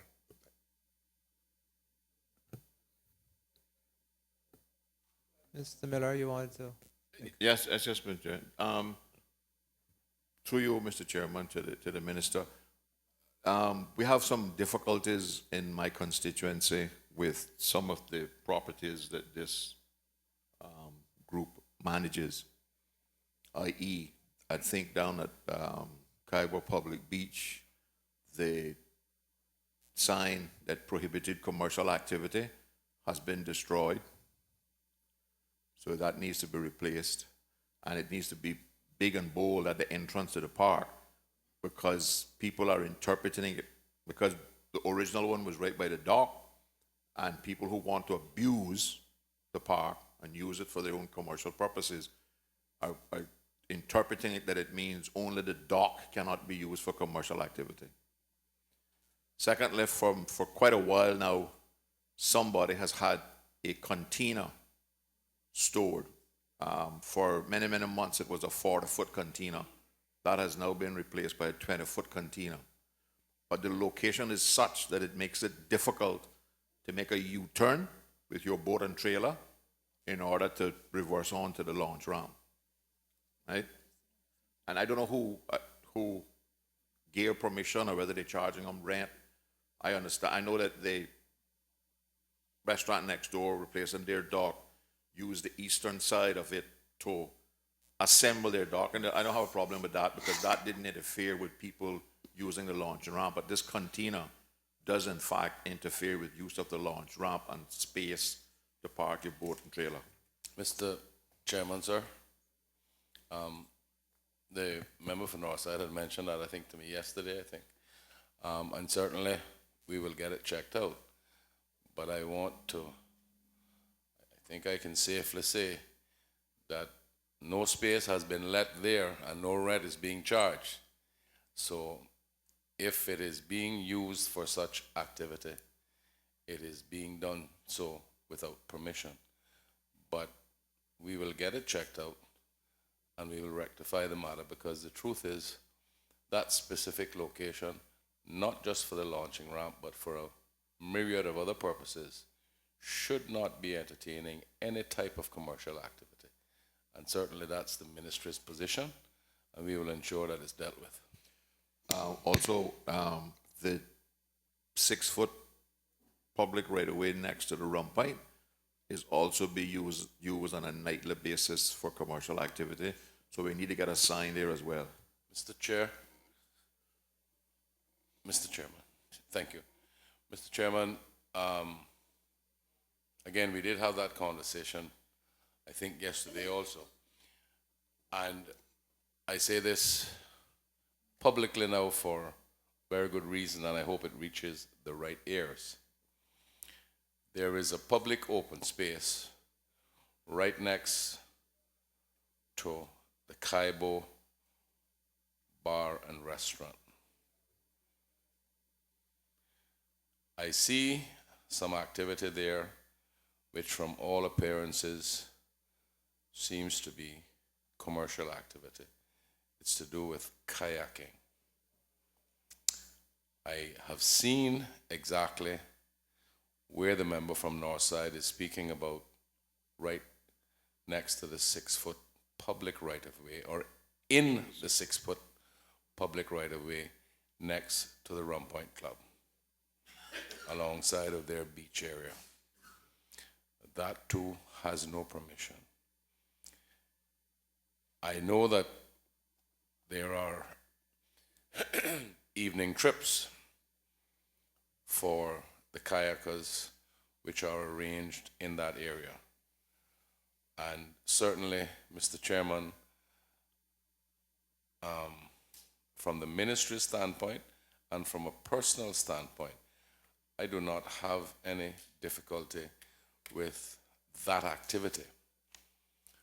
But I want for those who are involved in the commercial side of the activity to understand very clearly that if they are going to continue these operations, we do not wish for them to rely on the areas that they've been using, because those areas are specific in use and they are for the use of the public, not for commercial activities. And pretty soon they will be stopped, and if we need to go as far as prosecution, we will do so. The one more thing that I'd like to say about that, Mr. Chairman, is that I have also seen on private properties all kinds of storage being done, and obviously that's for commercial activities. If these people want to operate, they need to make their own private arrangements with landowners and get the right permissions, because in many instances it simply looks bad. It looks untidy and it doesn't do well for the area. So we will be paying very special attention to that from here on in, and we will make sure that the right things happen. And the last thing that since I see the Honorable Deputy Premier, the Minister for Tourism, arrive in his chair because he was doing other business, having meetings prior to that. Just taking advantage of his presence to tell the member for Northside that the long-awaited changing rooms at Starfish Point in the public open space there will be built in short order, as quickly as all of the arrangements can be made and planning permission is granted. So perhaps he'll leave me alone for the rest of the day. Thank you. All those in favor of PAH4? Sorry, Mr. McLean? Thank you, sir. Mr. Chairman, despite my going on earlier, I want to thank the Parks Unit for all the work they have done in the District of East End. So at the end of the tunnel, there is a rainbow coming from me. And in general, throughout the country, I mean, I think it was a good thing when we did that we can concentrate specifically on those parks.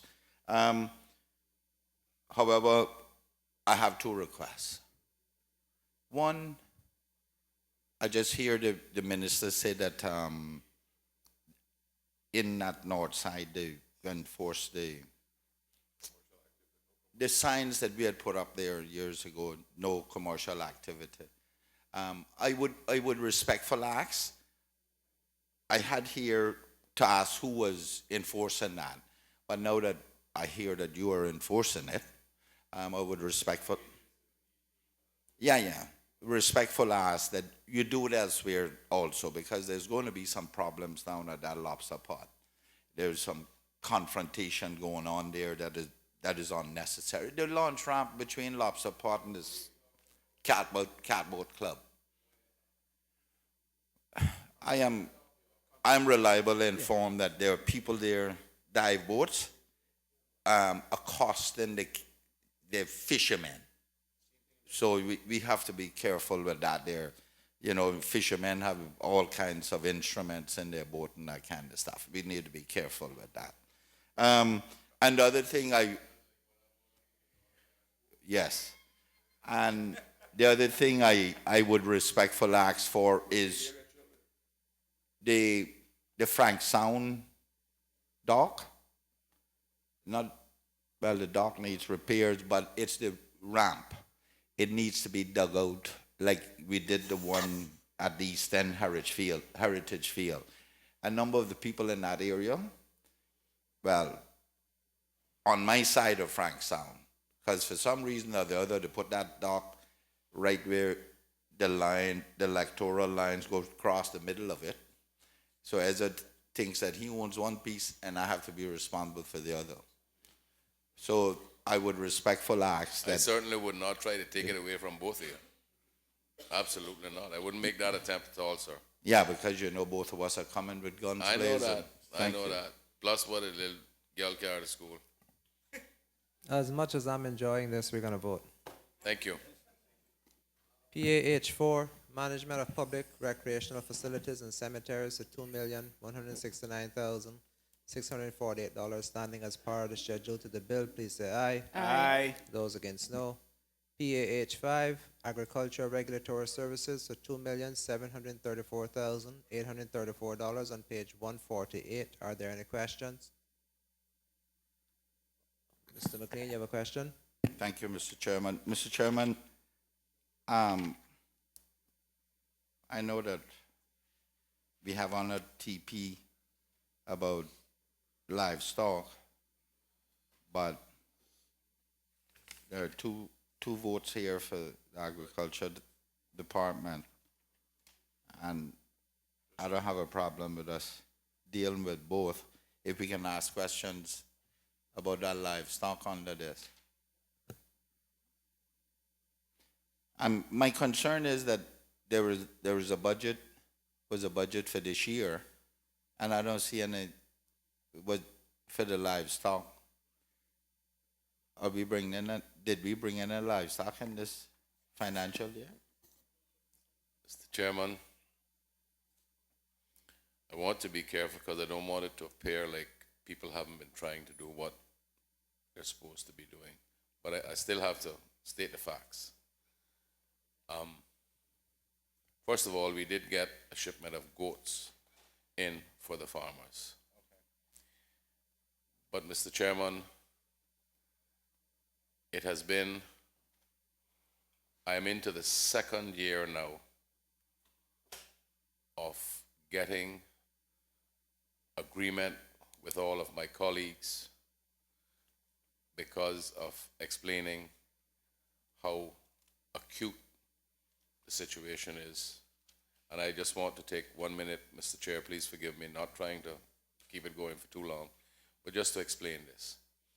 Over the years, the livestock farmers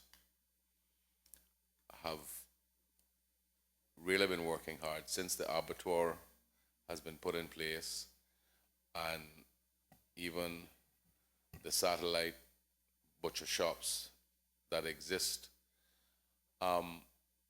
And the supermarkets are now taking the slaughtered animals whole, buying them wholesale, and selling them, competing with the USDA.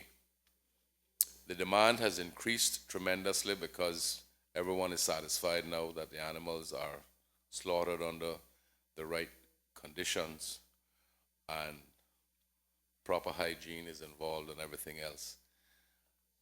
And that demand has caused the same thing that the member from East End is alluding to, has caused the demand to literally outstrip the supply, which means the farmers are now not able to actually meet the demand with what cattle they have without going in to their breeding stock, which is going to cause more problems down the line. So we have been trying to make arrangements to bring cattle in.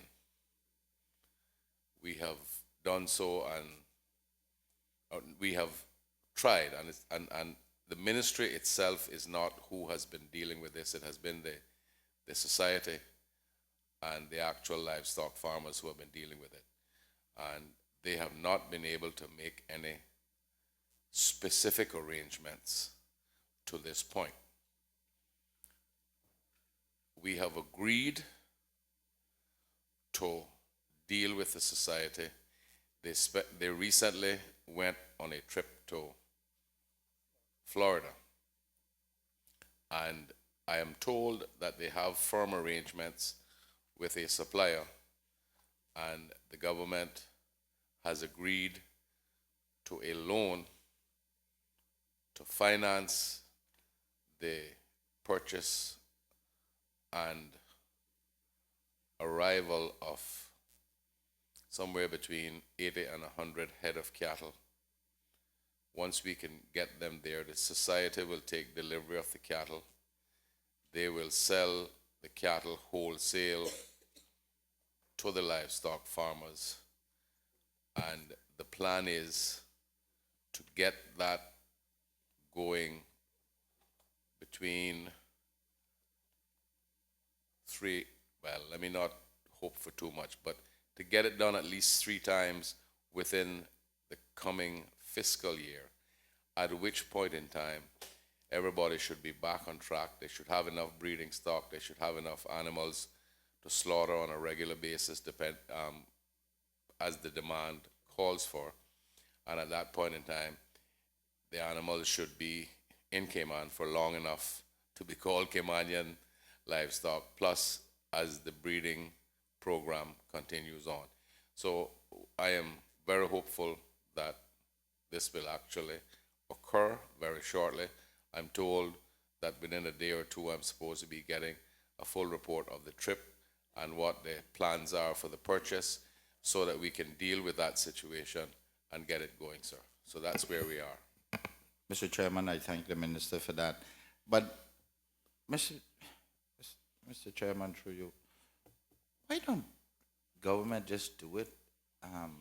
Was like I suggested, they have control over it. You just brought in goats and it was done. Yeah, but the government didn't do that.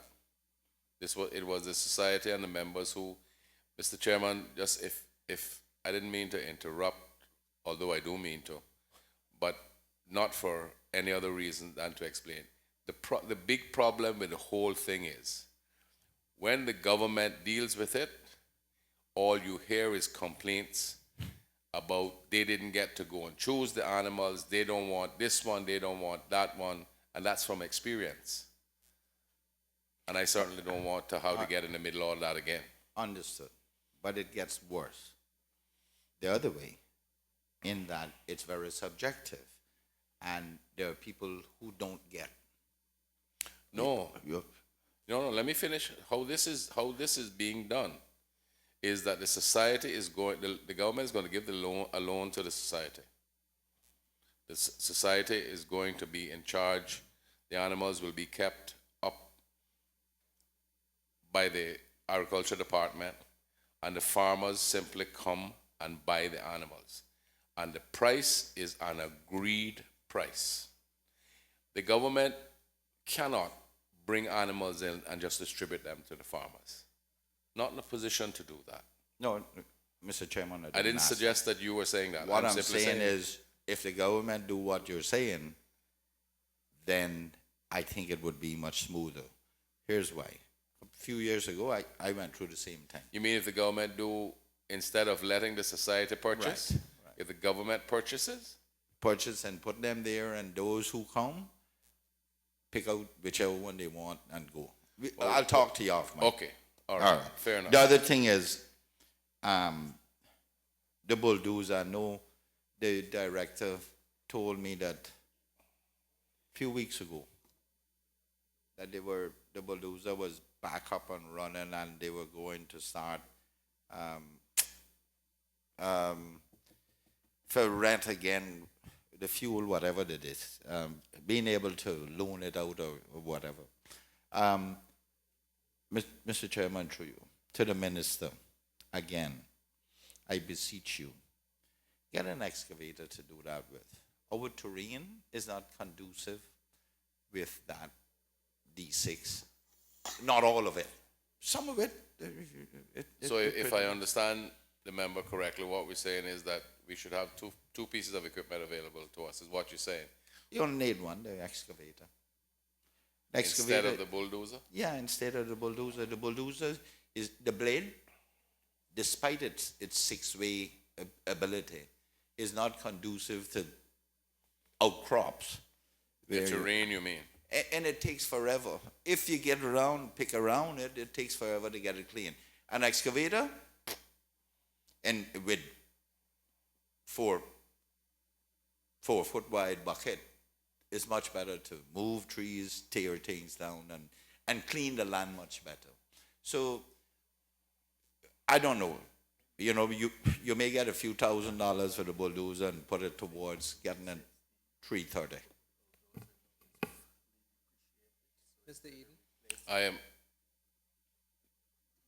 sorry, I'm told that we might be in a pretty good position to do what the member is suggesting once, this is not the Reagan thing about trust but verify, but once we determine that what the member is suggesting is in fact the best way to go, the existing bulldozer is fully depreciated. So life might be easy in order to deal with it like that. So we'll certainly follow that up and see how it goes. But it is in operation now and doing what, but I understand you. Mr. Eden, you have a question, sir? Couple of questions. Thank you, Mr. Chairman. Through you to the minister. In recent years, I would say specifically the last 2 or 3 years, we've been invaded by these, I call them bitter worms. Is there any hope of getting rid of them, or what can be done? Because I'm made to understand not even the birds will pick them. And especially after the rain, it just pours out.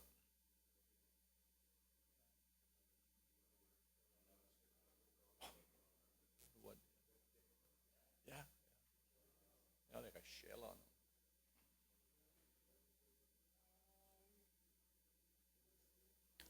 them. Mr. Chairman, I will ask the director to answer that specific question, as he is with more knowledge than I am on it.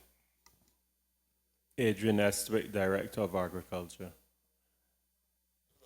Through you, Mr. Chair, whilst we are very cognizant of the problem, we will continue to explore if there's any way to eradicate, but eradication of any insect population is one that's extremely challenging. It's more a case of managing, and these millipedes aren't really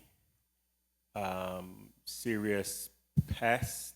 They are just more nuisance. And although they do help to break down undergrowth and leaf litter, so they actually do have some help in the scheme of things in the environment, but they do become a problem around your house, as you observed and said. The reddish one. They're a new species that we started to see them, as Mr. Eden said, about 5 years ago. But that's the background on them. Where did it, Mr. Chairman, through you, where did they originate from? You have an idea how they got brought in here? Well, there's a likelihood that they could come in on imported plants. There's a likelihood that they may have hitchhiked on imported cargo. The other question, Mr. Chairman, through you to whoever. A few months ago, they were advertising in the paper where agriculture would deal with the fencing. I was told someone went there to check on it and said that they're not doing it anymore or whatever.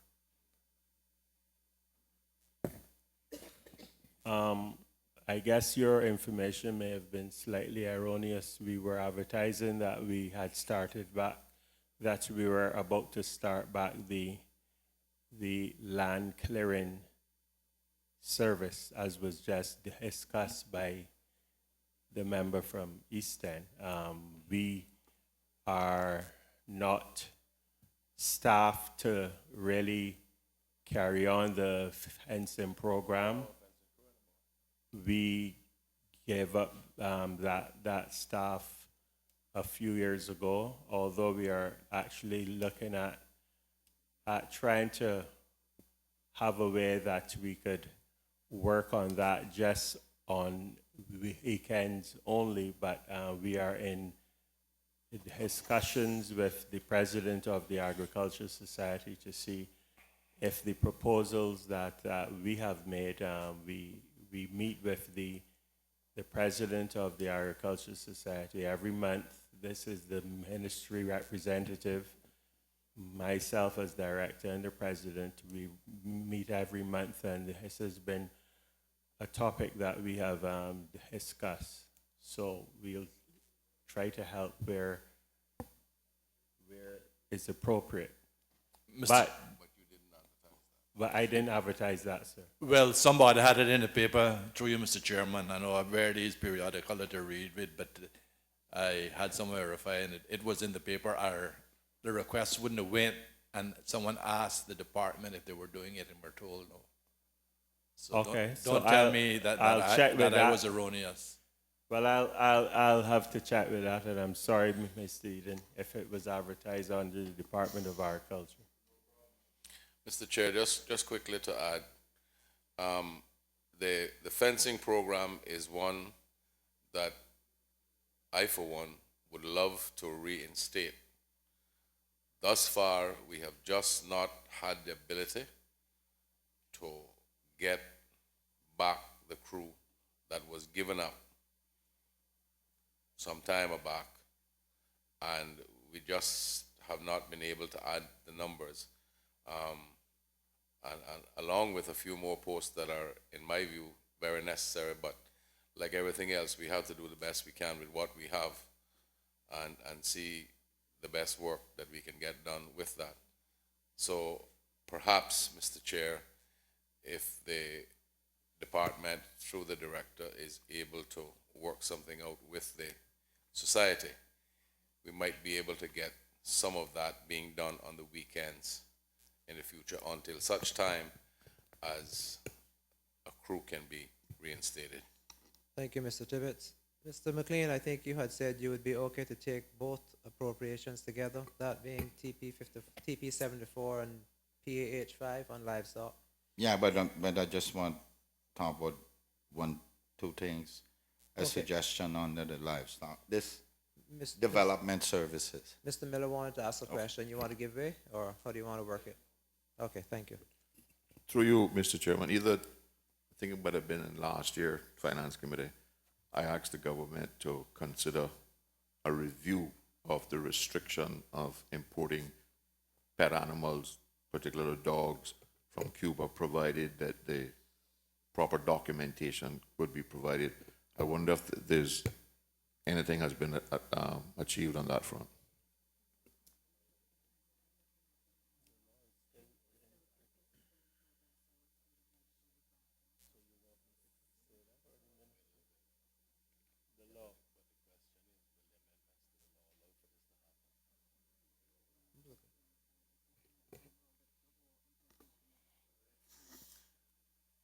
Mr. Chairman, the animals law is being reviewed as we speak, and it is with the legal department. And the country sources of the dogs, and also certain conditions which would apply to any importation are part of that review. And the new legislation will probably, I don't want to give commitment because I haven't seen it myself, but I believe it will bring relief to the question the member is asking.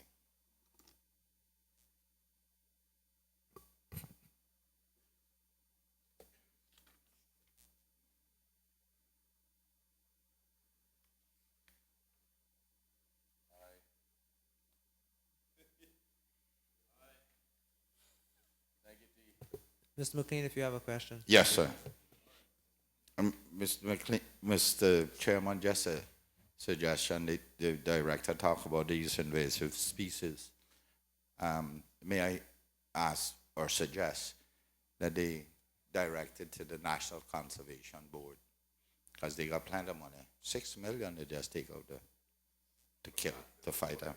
And we did it for the iguanas, so we can do it for these worms too.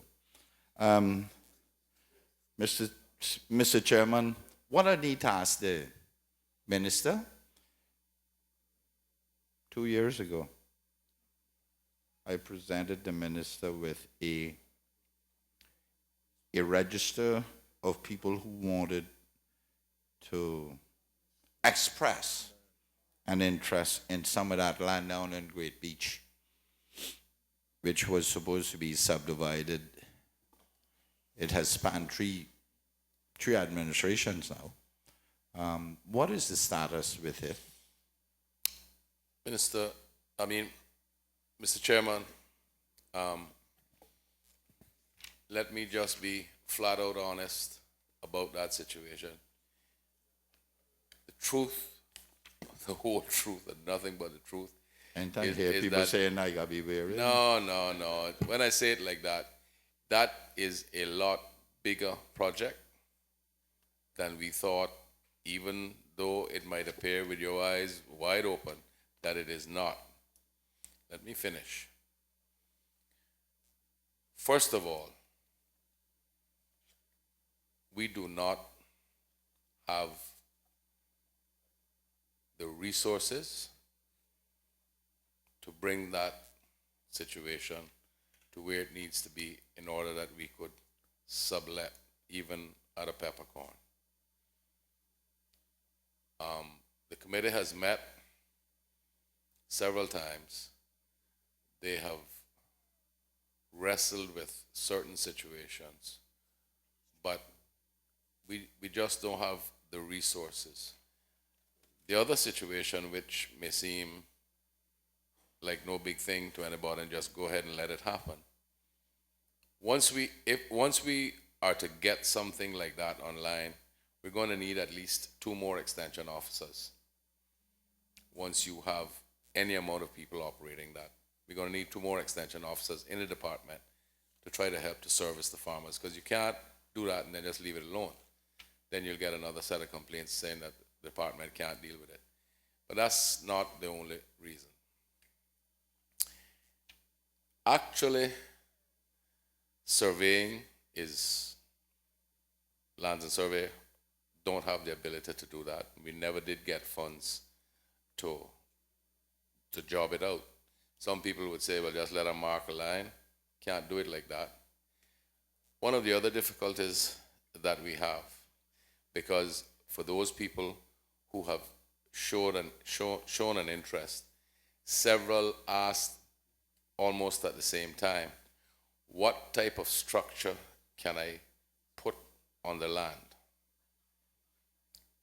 Because if I go to farm the land, I'm going to need a farmer.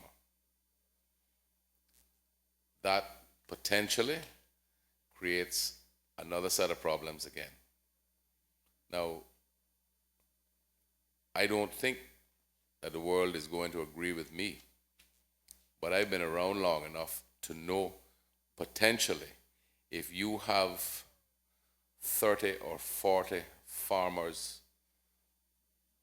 subletting land up there, and you have 30 or 40 workers up there who may be living on site up there.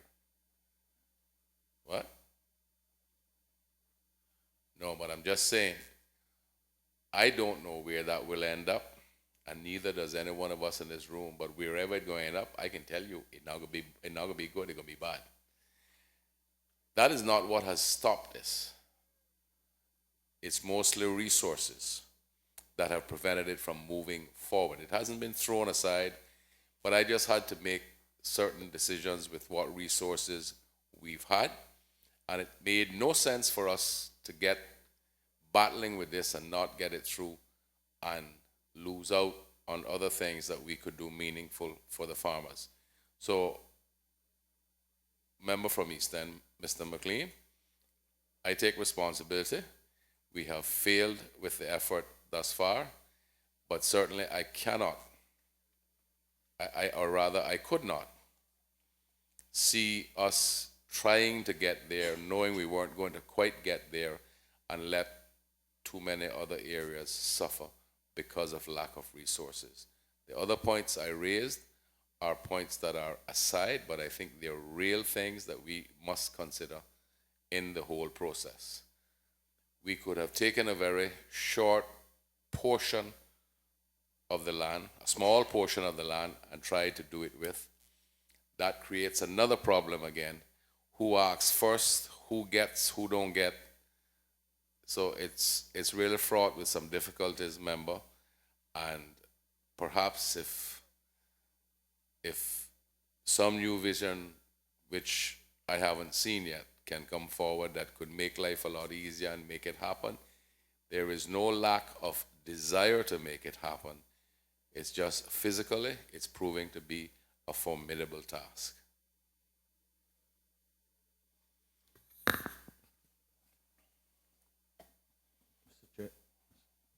Mr. McLean, proceed.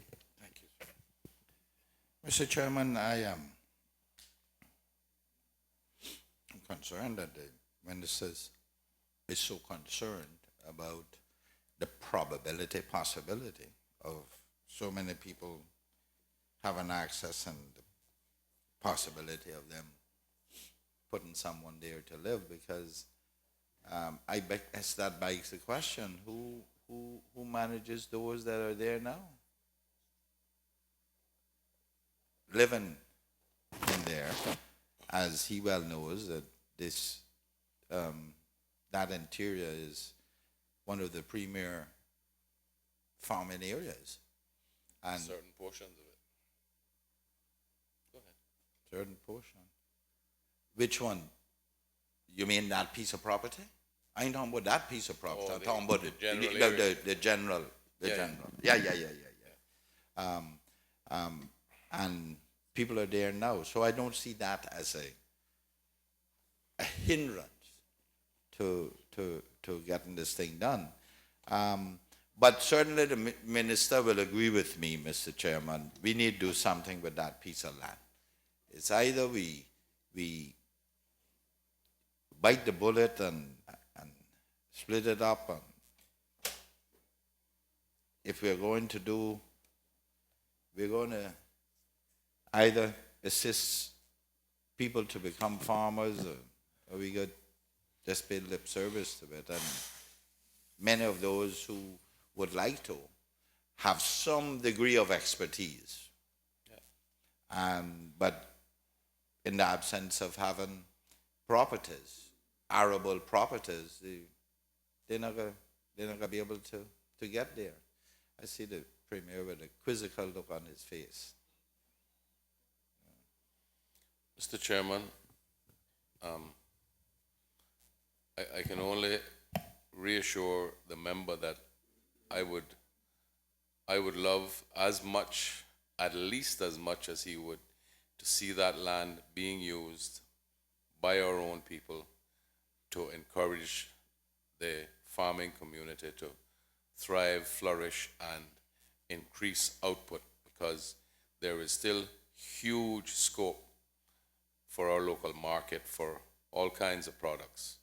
The only thing is that we can't fill it up with mango trees, because otherwise market is oversaturated. But anything else, once it's timed properly, there is market for it. I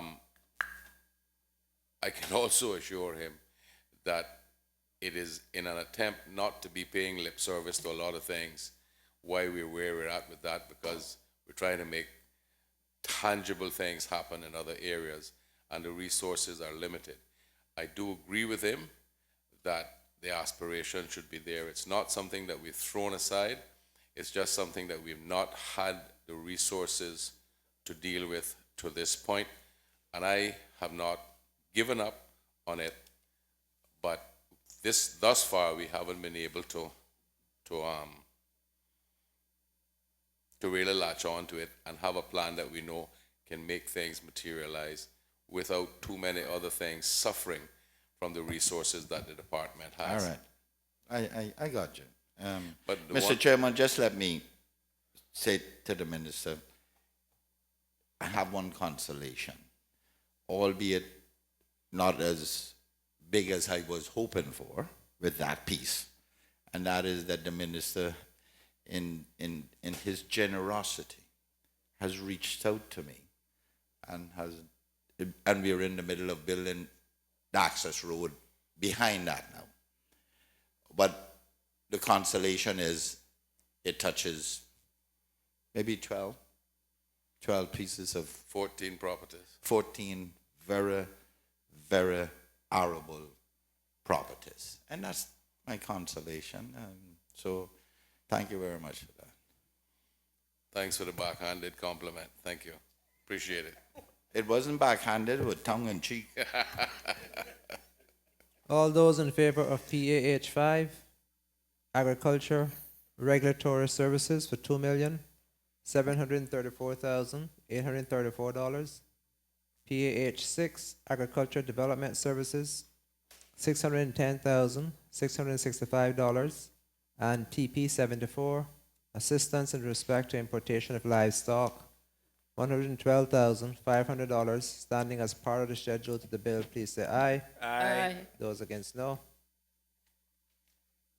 PAH 8, Management of Special Projects for $2,161,449 on page 151. Are there any questions? Mr. Chairman, I have one, but I believe it might be, I don't know if it's under management of government properties or this special project.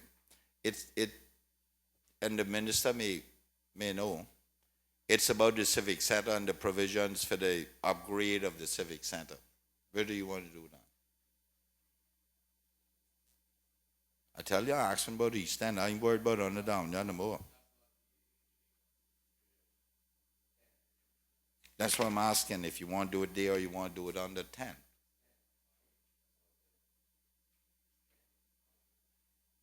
Okay. Because they look alike. Anyway. If there are no questions on 8, Mr. we will Chairman. proceed to vote. Mr. Hugh? Through you, Mr. Chairman, is this where we would find out about like the South Sound Beach Park and Boardwalk? Those would be special projects, yes. You have a question? Yeah, I wonder if the minister could give us an update on that and also the proposed, what's happening with the government at the old glass house and the proposed park there.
So, Mr. Chairman, through you.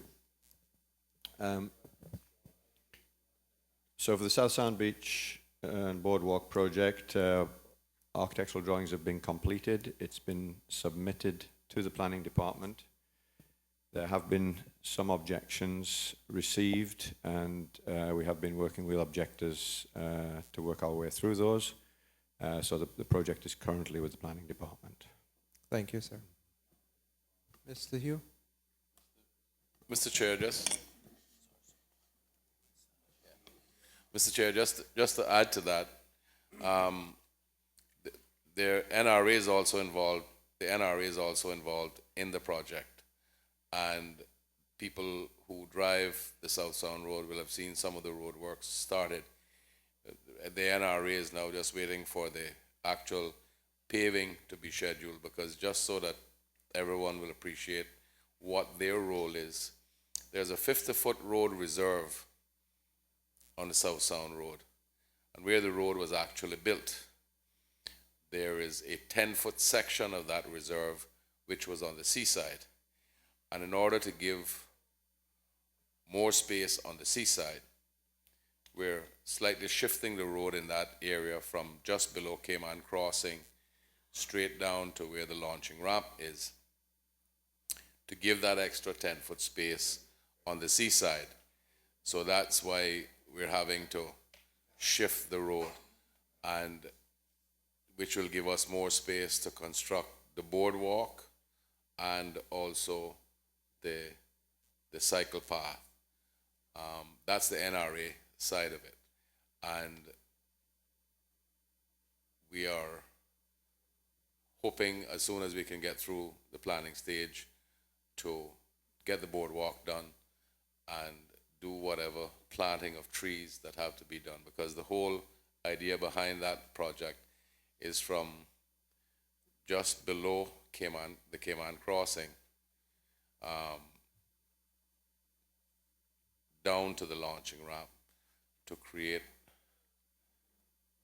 I would have to call it a park area. Those properties are privately owned properties, but they're not able to be developed because of its proximity to the high water mark. And we've discussed it with all of the landowners, and we are trying to just create a very nice ambiance there, because the public use that area quite frequently now, and we just want to make it something that is relaxing for the public and another area where they can go and spend their leisure time. Bathroom facilities will be created by the launching ramp area, and the parking for the launching ramp will be extended to ensure that those who use it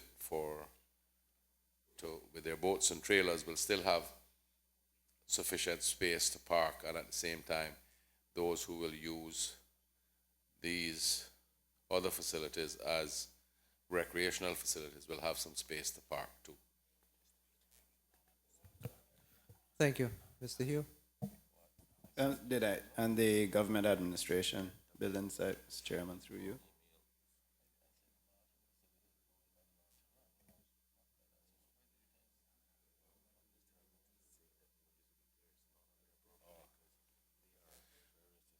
Mr. Chairman, forgive me, before we go any further, I want to make it very clear so that we don't find any more people objecting. We are not going on the Cayman Crossing property, because I understand that's taboo. So that's fine. So we're going to start from just below there, coming down. I just want everybody to understand that. With regards to the old glass house, people still have all kinds of ideas as to what it should be used for. But this is about the fourth or fifth attempt on my part, and nothing that I can get back from the professionals tells me that it is not better to knock that building down. There have been proposals by private sector to not rebuild, but to refurbish the whole building, to expand the size of the building, and then lease it back to the government for government to use it. But the condition of that building as it is it is unsafe, and to simply refurbish it is not practical. The design of the building in today's world is not an efficient design. It looks nice, it served its purpose, it did very well for 30-something years, but it's a 42,000 square foot building that only allows you 26 or 27,000 square feet of usable space. That in itself is inefficient. It's costing the government between $15,000 and $20,000 a month now for electricity because you can't turn the power off. It has mold all over the place. And there has been a proposal from private sector to fund a park once we demolish the building. The RFP went out, and there is a bid that is acceptable.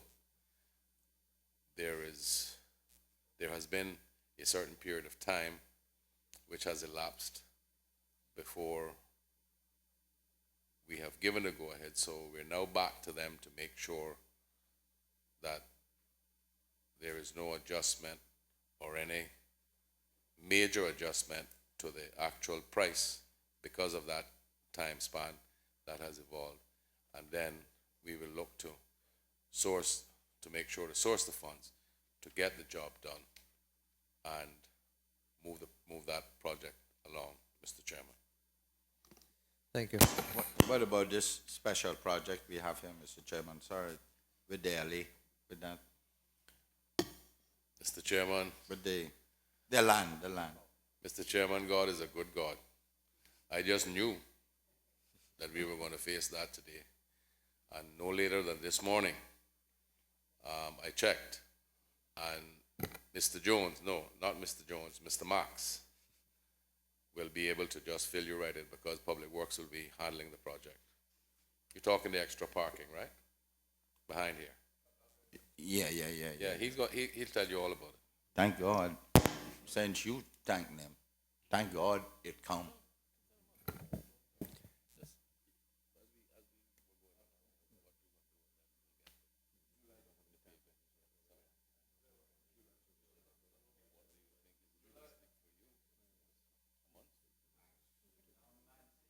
All right.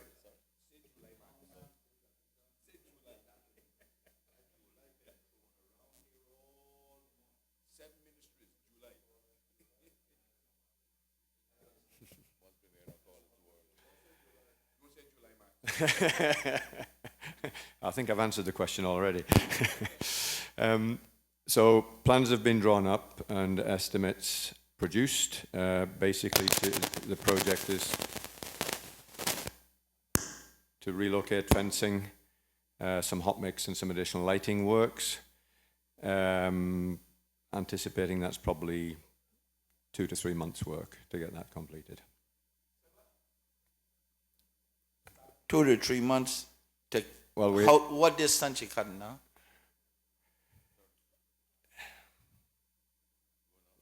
Yeah, going out 30 or 40 feet, I believe. I'm not trees. sure that we have lighting to purchase. I'm not sure on lead times for lighting, etc. But we basically are. But 3 months. No, he said 2 to 3. If he had said 1, it would be July, and we'll complain about that. He said 2 to 3. Maybe you don't comprehend, Mr. Chairman. To take all 40 feet of that parking space. Anyway, let me leave it alone. We can. Sounds so. Let's vote. All those in favor of PAH1, Management of Special Projects at 208, PAH8. PAH8, Management of Special Projects for $2,161,449, standing as part of the schedule to the bill, please say aye. Aye. Those against, no. PAH9, Management of Land Information, $4,333,000. Mr. Chairman. $926 on page 152. Are there any questions? Yes, Mr. Chairman. Mr. Bush?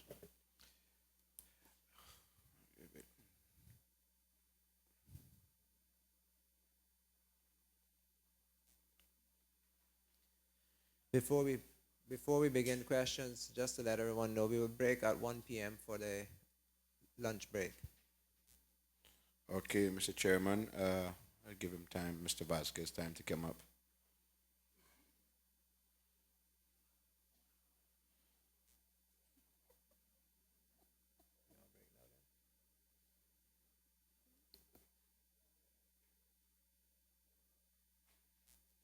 Through you, Okay. Mr. Chairman. Mr. Bush, before you ask questions, I think we'll just take the lunch break now. I'm being asked if we could take the lunch break now, so I think the lunch is here.